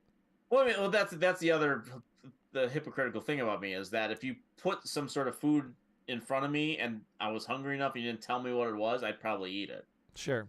I've done that at like places carrying the shit around in the trays and whatnot, the hors d'oeuvres and whatnot. I'll try that. What is it? It's like goose balls. Oh shit. And sometimes you go, ooh, goose balls. So you never know. Never knew they could be so good. Yeah. You're like Clark and not Clark. His name's not Clark. You're like Chevy Chase with the mountain goat, the goat oyster, the home fries. Home fries. Yeah. Never saw anybody eat so many so quick. Yeah. Yeah. Record falls tonight. So yeah, later, but probably right after this, I will be having a mint chocolate cake Twinkie. It's very good. Yeah, can't wait. It really is very good. I do recommend that. I did go looking for it in local stores around here, and none of them carried it. So it'll probably be out after Thanksgiving. Maybe. Okay. I know some stores carry it because I got one, but if you don't see it regularly, it'll probably be out in a week or 2. Okay. I'm gonna look for that because I'm gonna get a box. Damn They're it. Good. Okay, so we're on me, right? Yeah. 3. Okay. Big 3. As I said, everything I'm doing today is Thanksgiving themed. And something has just come out on 4K that they've had. They seem to release this movie for like almost every anniversary. They just invent anniversaries to release this movie because it has become a perennial classic, particularly for Thanksgiving because it is a Thanksgiving movie. I know exactly where you're going. They've now released it in 4K. Can you name this movie before I hold it up? Planes, Trains, and Automobiles. Damn right. Hit your button. That's right. Promo. Yeah. Who gave you this? This is Paramount. Paramount. Paramount put this out. This is right in time for Thanksgiving, obviously. A 4K set of one of the funniest comedies of the 1980s.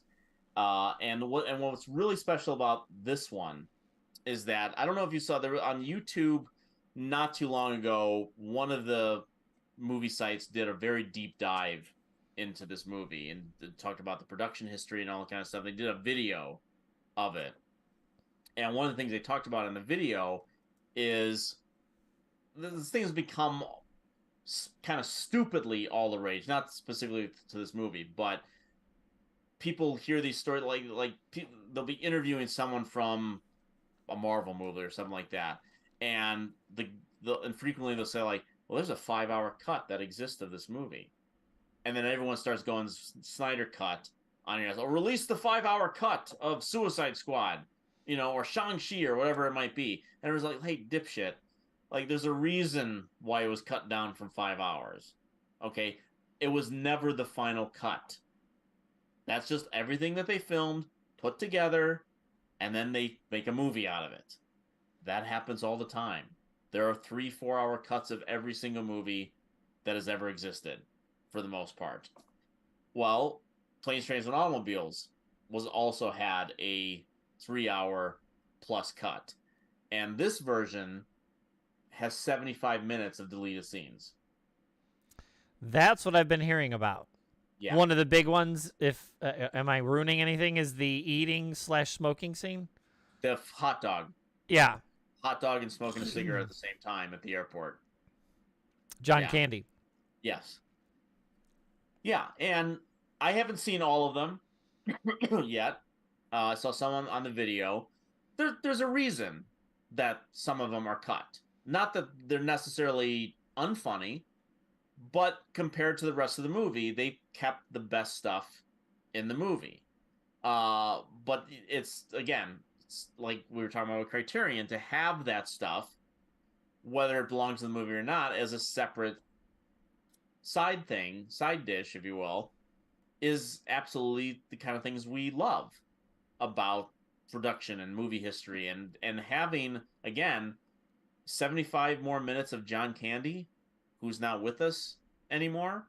So for a lot of people, it's new stuff. Even the least funny thing is going to seem amazing. And Planes, Trains, and Automobiles, I still remember the first time I saw this movie. Elk Grove Library was doing a movie series. It was just like, we're showing movies, and it just come and it was free. You show up, and it was just in like a little conference room, and you know what I'm talking about. Okay, Ferris Bueller's Day Off. You saw Ferris Bueller's Day Off. Yep, at the library. I specifically remember. Well, I saw this for the first time at the Elk Grove Library. I saw Broadcast News there a second time, but I saw this there a first time. Seen the trailer, loved both of these guys. Looked like it was gonna be funny. John Hughes behind it. I liked everything that I'd seen that he had done up to that point. I did not expect to be on the verge of tears about 20 minutes into this movie. I mean, we just talked about Uncle Rico, and again, we don't plan this when we talk about this stuff, and now it's coming full circle. Roger Ebert talks about this film. Loved it the first time I saw it, but then it became like a perennial film. They'd watch it every Thanksgiving. And one of the things he talks about this movie is the manner of it, how it's a story about a man who develops empathy for another human being. Okay. Because Neil Page is such a hard-edged, single-focused guy at the beginning of this movie, and through the course of these 3 days that he spends with this guy that is the epitome of the guy that you do not want to sit next to on the plane. You just want to be by yourself. You want to absorb yourself in a book or whatever you might be doing, or sleep, and you have a chatterbox, who just wants to talk. And chatterbox, not because they're purposely trying to be annoying to you. They just want to have a human interaction. They just want to talk. And we've all been there. We've all been Neil Page at some point in our lives. We've also been, the best of us, I hope, Del Griffith. And someone that looking to form a connection with someone who is not giving it back to you. And that's what makes this movie so special. Yes, it is goddamn funny. And funny in ways that it almost has no right being as funny, because a lot of the jokes are very screwball-y. They're very basic. John Candy getting caught in the car and car stunts and stuff like that. Right. Seen countless times. The way John Candy gets all his extremities caught in the car and has to drive with his hips is still as funny an image as I've ever seen in a movie. And yet again, like 20 minutes into this movie, when Steve Martin does his rant to Del Griffith in the hotel room, at a point where we're kind of with him, we're kind of with him. We would not want to be stuck in a hotel room with this guy, getting beer all over his underwear, he uses up all the towels in the bathroom. Right. All that stuff. And then Neil goes off on him, and you watch John Candy as Del dissipate in front of your eyes. And you watch his face droop. And then he does this monologue. And I mean, up to that point, I was 12 years old, probably 12, 13 years old. First time I'd ever been drawn to tears that early in a movie. The I like me speech. Yeah, I like me speech. Yeah. It's the epitome of excuse me, turning it around on someone and not trying your best not to let that person get inside your head and make you feel small. And the music is beautiful. The way, they turn around on the next scene, obviously, with the pillows gag, which is amazing.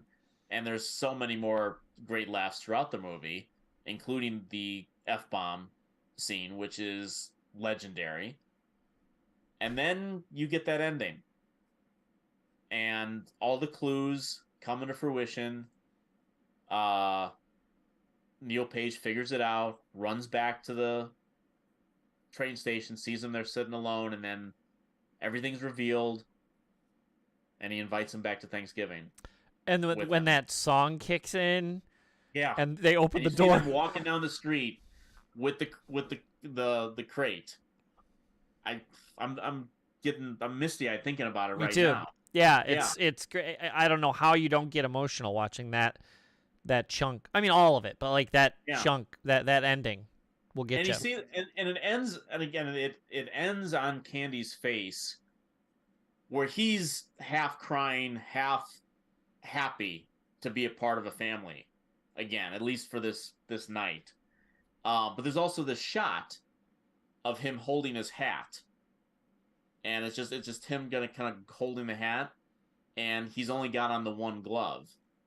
The other glove, was Neil's, and he's only got the one glove on, and it's this perfect image of he's lost his wife, so he's only got one glove, but now Neil's got the other glove. Yeah, this movie gets me every single time. Love it. It balances the perfect amount of silly, like you said, silly humor. Yeah. With the, you don't want to say sad because that's not the right word, but the humanity of it. Yeah. The we can all appreciate in our own way being alone in all different kinds of ways. Right. And then once you're like, oh, that's why. How do you not feel empathy? Right. And even people you love can irritate the shit out of you. So the fact that this guy that you don't really like irritates you a little bit, it's no different than someone you love to death and you would do anything for anyway. So why not be as cordial or as nice as you can to this person? Mm-hmm. And John Candy, man, I mean, he'll obviously be someone we talk about specifically. I'm sure it'll come up at some point. One of us will do it. But what a great performance. Best thing he's ever done. Best performance he ever given. He could have. I'm not the only one that said it. He could have been nominated. Oh, sure. He should have been nominated for this movie as best supporting actor. And again, it now makes me sad because we didn't only had him for about 7 more years after this movie, and he was starting to do some more serious work. He was in JFK. He did that Only the Lonely movie, which made him a leading man.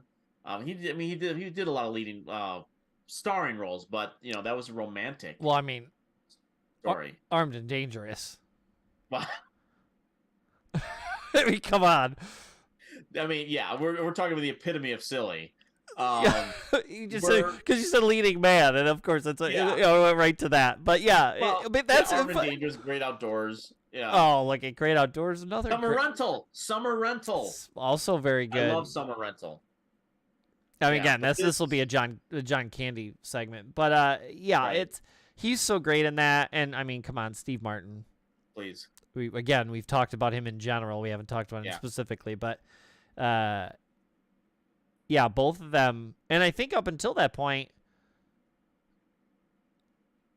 I mean, Martin was a Saturday Night Live guy, and John Candy was an SCTV guy. Yeah. So they really, I mean, they didn't really, you didn't really associate the two of them with each other. Right. They were just really well-known comic actors. Yeah, and then to have them two powerhouses like that, yeah, be in a movie together, and that alone should have gotten you. But then the fact that it was a John Hughes movie on top of it. Mm-hmm. I mean, Jesus. Yeah. And there was always the John Hughes Shermer connection, the John Hughes-averse before that became a thing. But in that, is it she's having a baby where he sees them in this movie? Or is this movie where you see Kevin Bacon? It's this movie. Steve Martin's wife is. I don't think they show the TV, but you hear the voices, and she's watching. She's having a baby, which is weird because this came out a full year before she's having, or several, like 6 months before she's having a baby. Well, Kevin Bacon is racing someone to the train station, and she's having at the beginning of this. At the beginning of this, Kevin Bacon is the guy that ends up stealing Neil's cab. That's the other connection to it. Yeah. But then, wait, so now you got me. So she's watching she's having a baby? But she's watching she's having a baby when she's waiting up for him that very first night when he's supposed to be home. Right at the beginning of the movie. And his wife is waiting, and she's kind of sitting in bed, and I think you just see the reflection on her face of the light.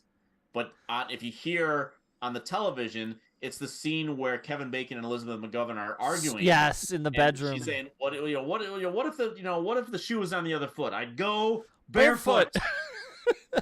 Yes. Yeah. But then his character is the one that steals the. Well, we don't know that. I mean, that's the weird. I guess it can't be. It can't be technically. Yeah, she's watching. I mean, we don't know that because that doesn't seem like, because the Kevin Bacon, if you associate what the Kevin Bacon character is and she's having a baby, that doesn't seem like something he would do. Because he's kind of jerky when he's stealing the cab. But he he doesn't like give him the finger or anything, but even in she's having a baby, there are times where he's a little frenetic. He's a little, but it's mostly kind of inward. He's not being like a jerk to another human being. He's just kind of a nervous. He's very unsure of himself, and he doesn't know what all that stuff. So yeah, I don't. That's just a weird cameo. Okay. Just at the end of she's having a baby, they have like John Candy on the set of The Great Outdoors doing baby names and stuff. I take that more as being like the end of Cannonball Run or Smokey and the Bandit or whatever, where they're doing the outtakes. Right. Yeah.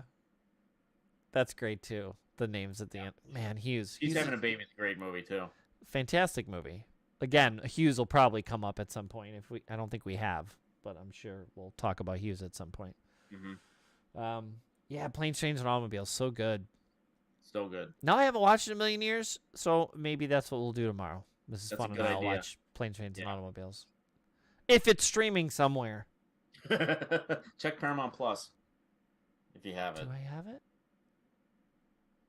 Yes. Okay. It's got to be there then. Yeah, I did that as an add-on to Prime because it was like $1 cheaper or something. There you go. Wow. Yeah, that's a good pick. What a great movie. Ugh. Amazing. We threw on the other day. We were looking for something different. We'll watch a movie, we'll watch a little YouTube, we'll watch this, that, and the other. And we'll throw on documentaries. That's the thing we like to watch. And so recently we watched the Pepsi Jet one. We watched the I'm gonna forget her name, but it's her last name was Guillen. She was a army. I Am Jessica Guillen. Yes, I Am Jessica Guillen. We watched that documentary about her death and potential cover up by the government, or at least the base. And one of the other ones, because I've always been slightly intrigued by him, was the 4-part Andy Warhol documentary. Oh, okay. It's called the Andy Warhol Diaries, and it's based on a book or whatever you want to call it. They basically published his diary. Mm. Or a portion of it. It was like cultivated isn't a bad word, but like cherry picked. Like there's a word for that, where you go in and you sort of pick things out of a mass amount of stuff. Not cultivated. It's the wrong word. I can't think of it. Anyway, and he was a very private person, although he was a media guy and liked to be out there and in people's faces and popping up places and making his little cameos and appearances. He was incredibly private with his personal life. And you didn't, even in interviews, he would return questions with questions. And he would not be passive aggressive, but be sarcastic. Like, if the interviewer had a pointed question, one of the big ones was obviously, are you gay? They would constantly ask Andy Warhol. I mean, every stupid interviewer, that seemed to be again, you're talking the 70s, the 80s, and again, he knew what coming out at that point would do to him. And so he was very private. And he would just, they would kind of beat around the bush, and they would sort of say, like, oh, are you seeing anybody? Are you seeing anything? He'd be like, the not just the wouldn't you knows, but the, oh, you've heard that, haven't you? Mm-hmm. Or whatever. But he would never really answer them. No. And again, because what happens even still, but, unfortunately with the tragic thing that happened this week. But, in this case, he very heavily cultivated his persona. And, he's well known for the, in the future, everybody will have their 15 minutes of fame, which I guess is still debated to this day that he even may have actually said it. But it sounds like something he would say. And the documentary takes you all the way back to his childhood and shows you why these diaries, this person that had access to him and his archive, he has a museum and a curator that has been entrusted with all of his stuff, and they published his diary. And this is based on that. We all know the Campbell soup prints he made of the Campbell soup cans, which is what initially made him incredibly famous. And along with other pieces of art he did of famous actresses. Debbie Harry was a big, close personal friend. And Jerry Hall, Mick Jagger's multiple times wife. But they were all part of this collective of artists and models. And I think they even called themselves, and forgive me if I'm misquoting this, but they called themselves like his freaks. Like they're freaks. Like these were people that were out of the norm, dressed differently than people, acted differently than people. Were they out? Were they not? What are they? Who cares? He had a loft where people would go to just do art. And he was a Renaissance man in a way. He painted. He did screen painting. He drew. He did films. He did spoken word stuff. Eventually, he wrote. He was a writer. Eventually, he started his own TV channel. It was like a public access thing. I think it was called Warhol TV, if I remember right. I didn't write that down, but a magazine, Interview magazine, is started by Andy Warhol, and it was all his idea because he liked the idea of celebrity and fame and what it brought you. He was this awkward kid who maybe didn't have a lot of friends, and meeting all these people and that did so many different things intrigued him. And again, he was at WrestleMania. There is footage of him. I remember this as being a kid of him, of Mean Gene Okerlund talking to Andy Warhol at I think it's the original WrestleMania. Oh.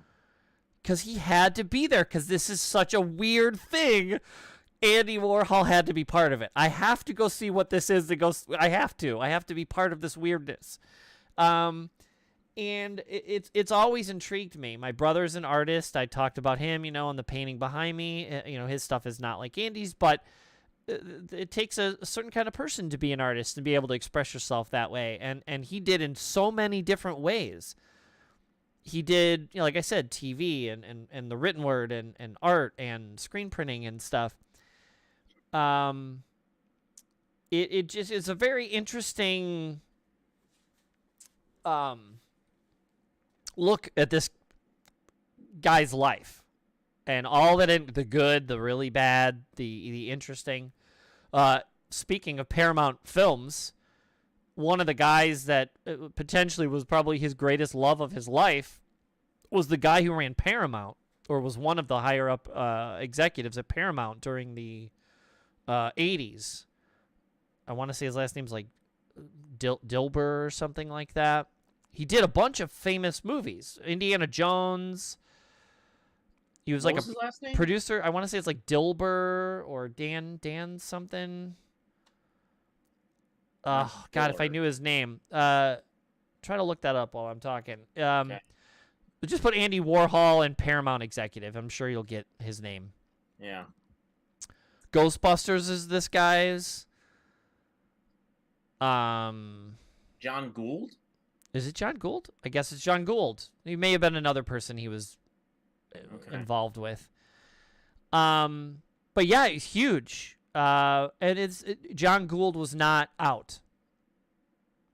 And this didn't out him. This movie didn't out him. But I guess after his time at Paramount, I guess he was, became more known as being an openly gay person. But Andy Warhol and him had this love affair or coupling, and even that's complicated and not the way you would picture a love to be, and even that had its own weirdness to it, and it just was very interesting. For if you don't know anything about Andy Warhol, which I only knew surface stuff, this sort of for lack of a better term, painted a picture of this guy's whole life. And what it wasn't just the Campbell soup cans. It wasn't just the interview magazine, the quirky wig, that kind of stuff. He was way more than that, and it was very interesting to watch. Especially in these times where people can look back and go, wow, this person did this somehow in an era where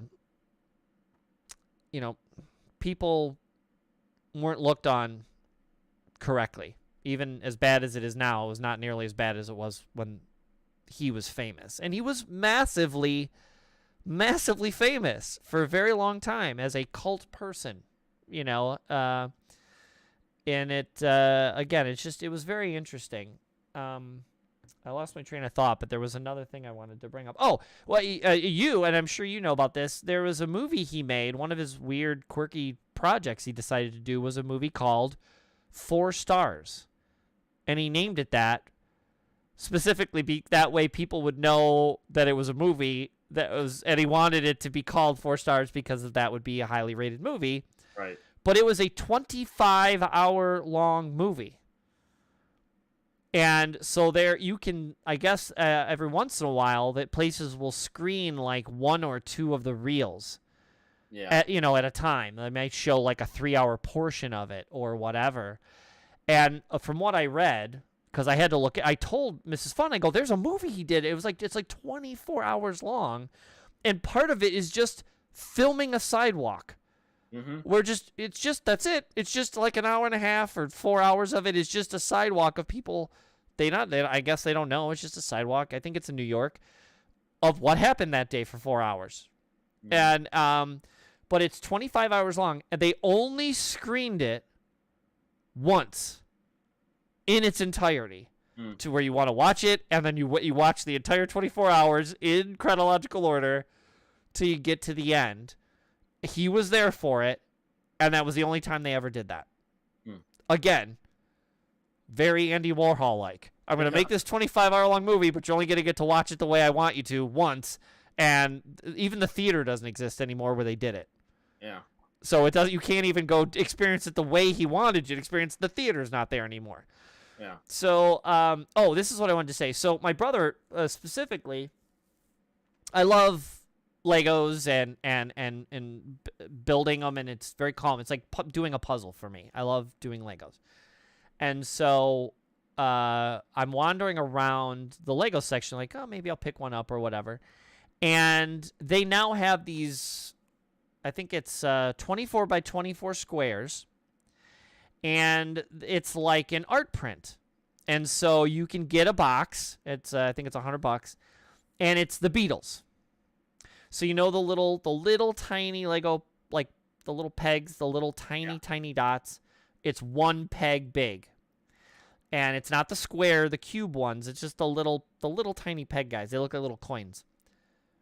It's black. I think they're black and white. They give you enough of all the shades, black, gray, white, a couple different colors of gray, so where you could do all 4 portraits of the Beatles. So if you put it all together the way they want you to once, you have George. If you take all those off, you have enough of the same pieces to then do the portrait of John or whatever.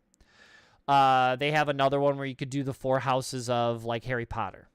So it's like an art piece. You put it up and you could hang it on your wall or whatever. Or you buy 4 and you do all 4 of the prints and then you put them next to each other. Whatever you want to do. You can get crazy, whatever.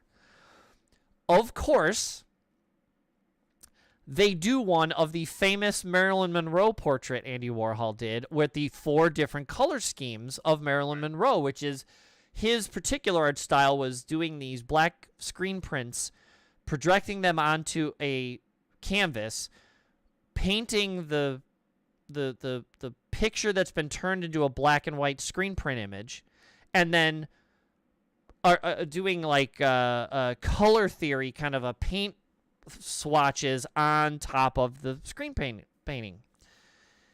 And he did one of Marilyn Monroe. Well, they did a Lego set.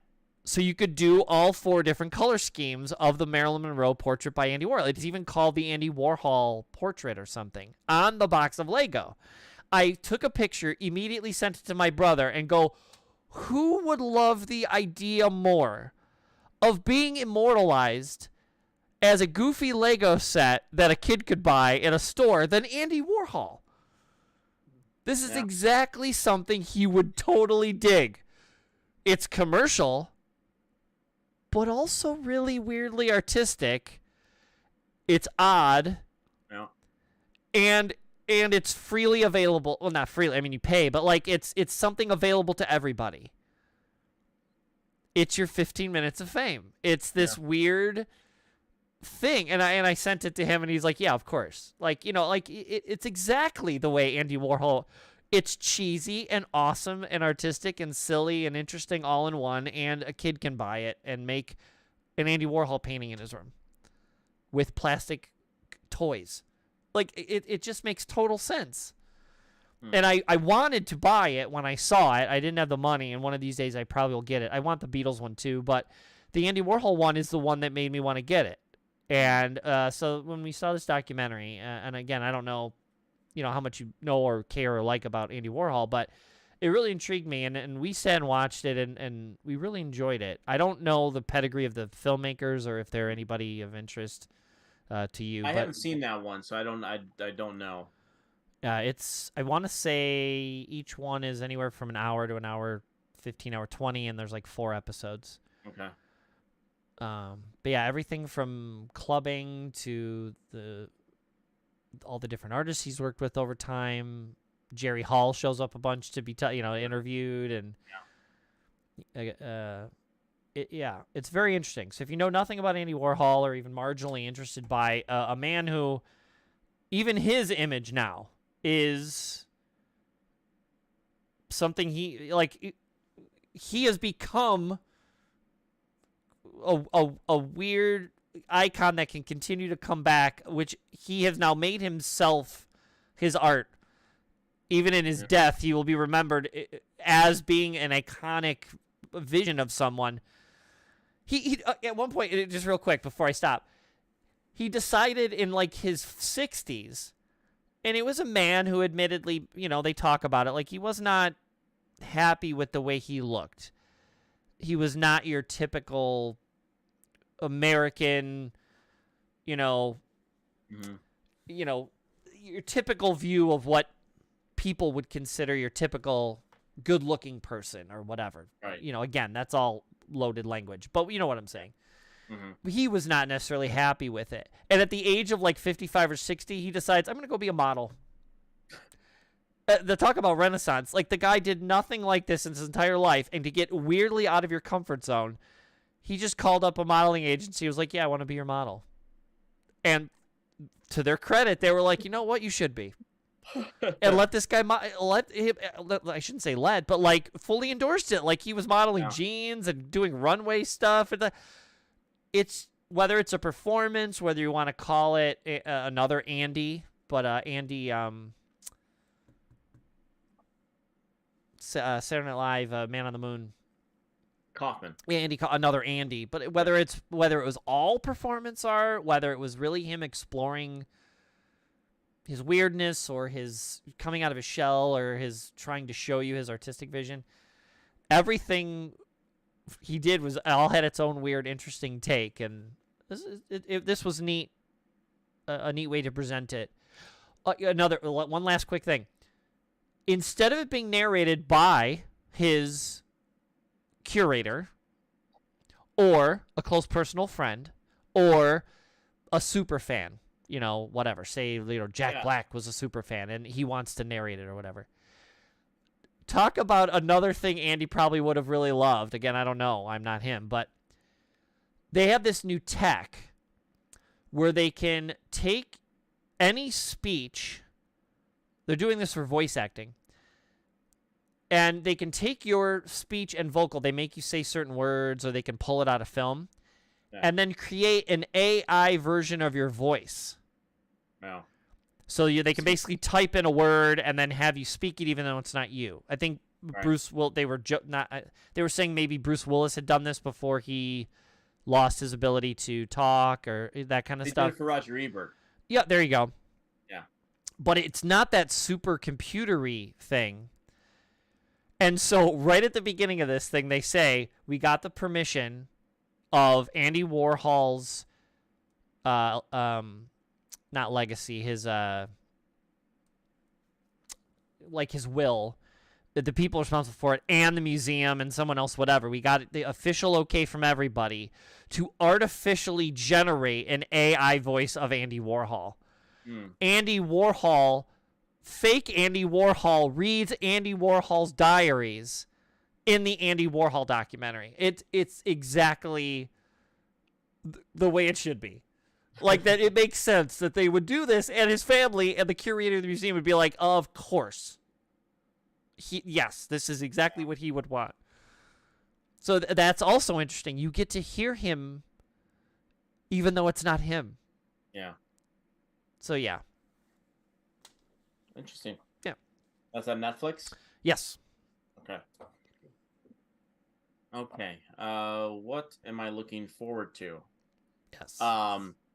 For the last 2 years, due to the pandemic, the Chicago Film Critics Association has not had an awards dinner, at least in person. We've had Zoom presentations for our awards every year, for in 2020 and in 2021.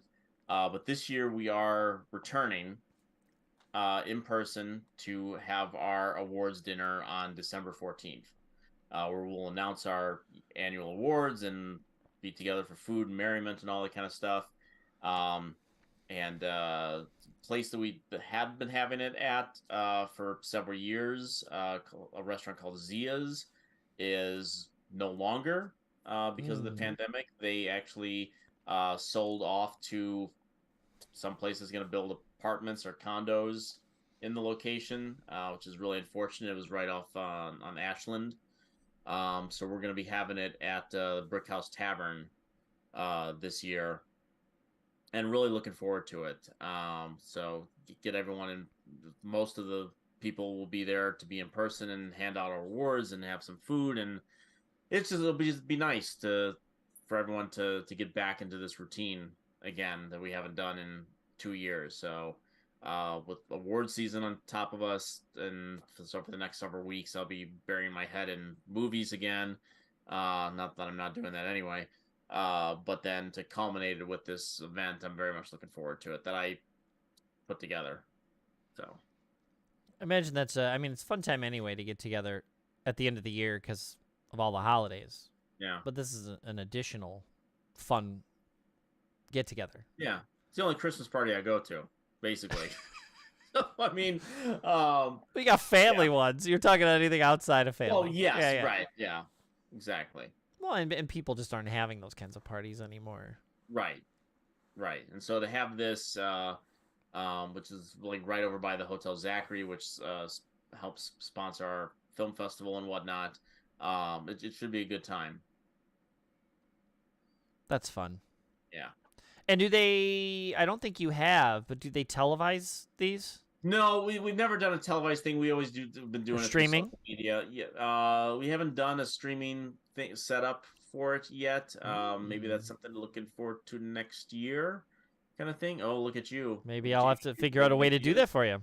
Okay, it's in 3 weeks. So. Well, not this year. I mean, come on. I'm only one man. Yeah. Keep that in mind. All these ideas are out there. I just have to keep them in here and written down someplace. Sure. So make these happen. But yes, that could be fun. Look into that. We'll set you up maybe like a Twitch channel and or YouTube. Yeah. And people want to be on camera. Yeah. Maybe just the presenters. You don't necessarily have to have the tables. Right. Are you any stars coming out this year? No, we have these awards dinners are basically just for us. Like the New York and LA, they have sort of like fancy dinners and presentations and whatnot. And did you have a couple show up though over the time? The first couple years that I joined the CFCA, the very first year I joined the CFCA, and I'm talking like months, I was just in the group. They used to do an awards show that they would have downtown, and celebrities would be flown in and whatnot.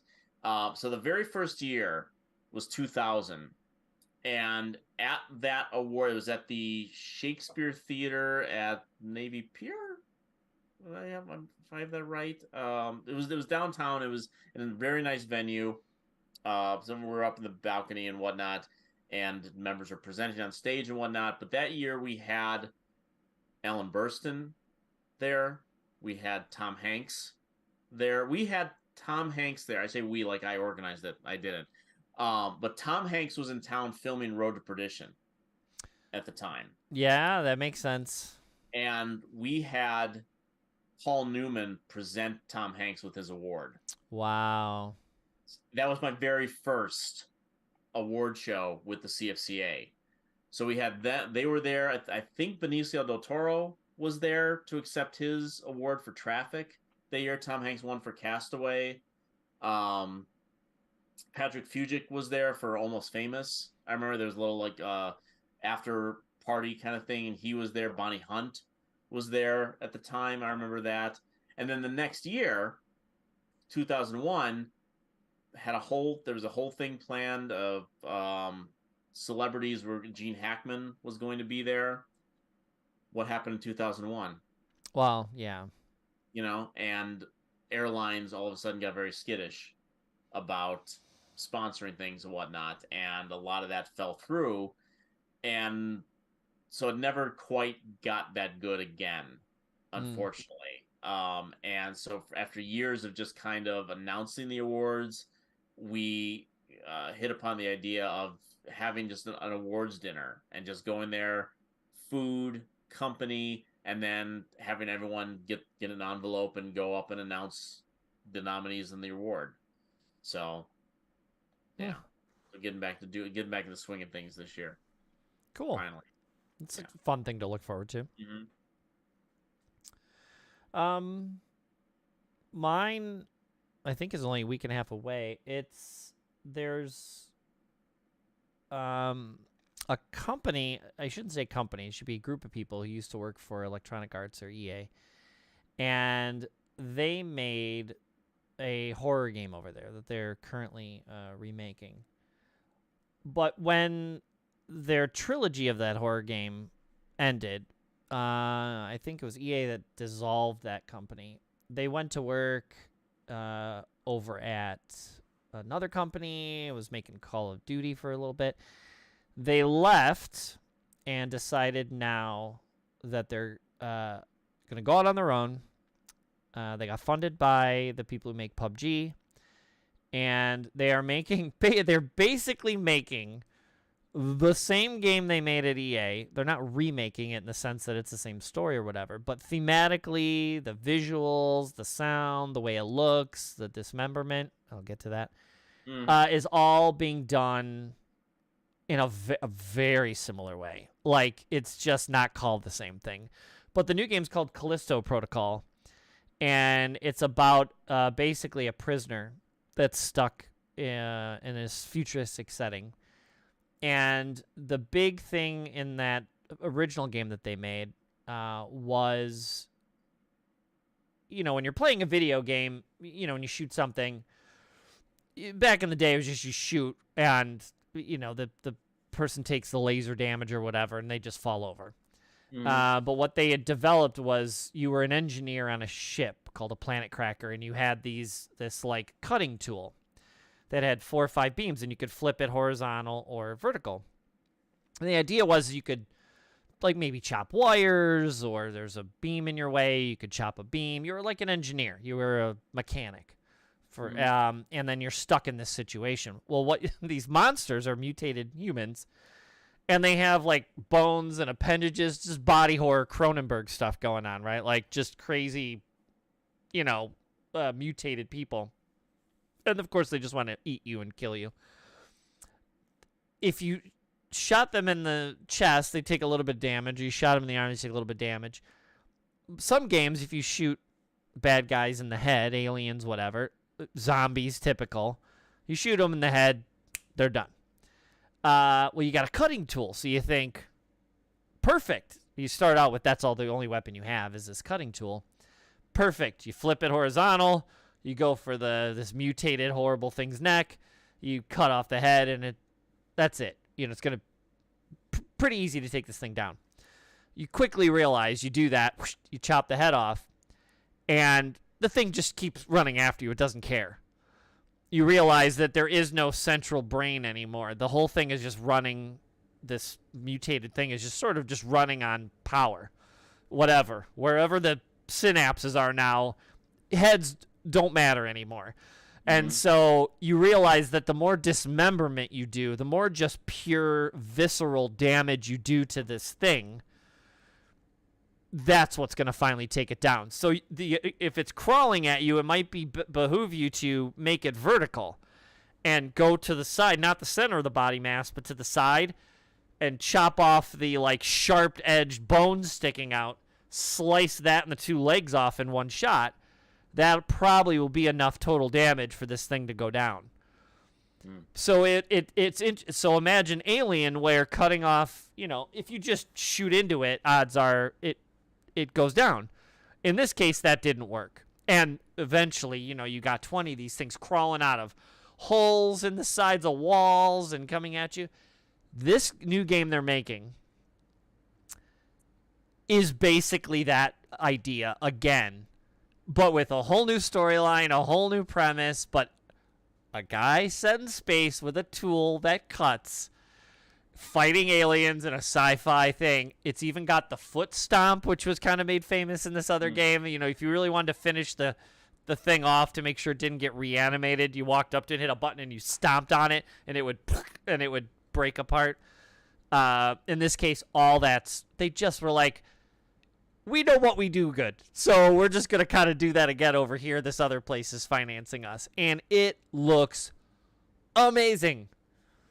It looks great. And it comes out on the 2nd of December. When that first footage was coming out of, like, this is basically what we're going to do. We're going to kind of do this. EA went back to the drawing board and is doing a full-blown, not just upscaling to make it nice and in 4K. They are doing a full-blown remake of the original game, of their game, which was the original game these people made, all new with a new team, going back and redoing the physics and building new versions of the old environments, to really fully make that game now. And it just so happens they're doing it now after 15 years because just so happens this other game is coming out. We want you to remember we have this game first. And so I'm going to kind of get two of them at roughly within 6 months of each other. The new version with the old guys making it, the old version being redone by new guys. And I love the first trilogy games, but this new one, it's called Callisto Protocol, comes out on the 2nd of December. I will definitely be streaming it the day it comes out if I can afford to purchase it, and I will be playing it on stream because that I'm hoping to God it's just as good as that trilogy they made all those years ago. Yeah. But in this new 4K. It's going to be extra scary and gross and awesome and Cronenbergy and so it's going to be very visceral, and I can't wait to play it. Very cool. Yeah. Well, thanks again. Of course. Tomorrow being Thanksgiving, it's an extra special thanks. Yeah. Not to be too silly, but thank you for being on here all the time and humoring me with this silly project I've had for the last 11 months. And thank you for being my friend and being there, over the last year and two when stuff wasn't always so awesome. So thanks. Carry a trunk down the street with you anytime. There you go. Planes, trains, and automobiles. Right. All right. Well, have a good night. And please, if you're watching this, like and subscribe. And we both appreciate it. You can find Erik Childress at... Now Play Network. Should do this way. This way. On my screen, it's this way. There we go. There you go. The Movie Madness podcast, the Friendship Dilemma podcast. Check those out at the Now Play Network. There you go. Simple as that. And you can catch me on YouTube where you're watching me right now. So, all right. See everybody later. Happy Thanksgiving. Bark, bark.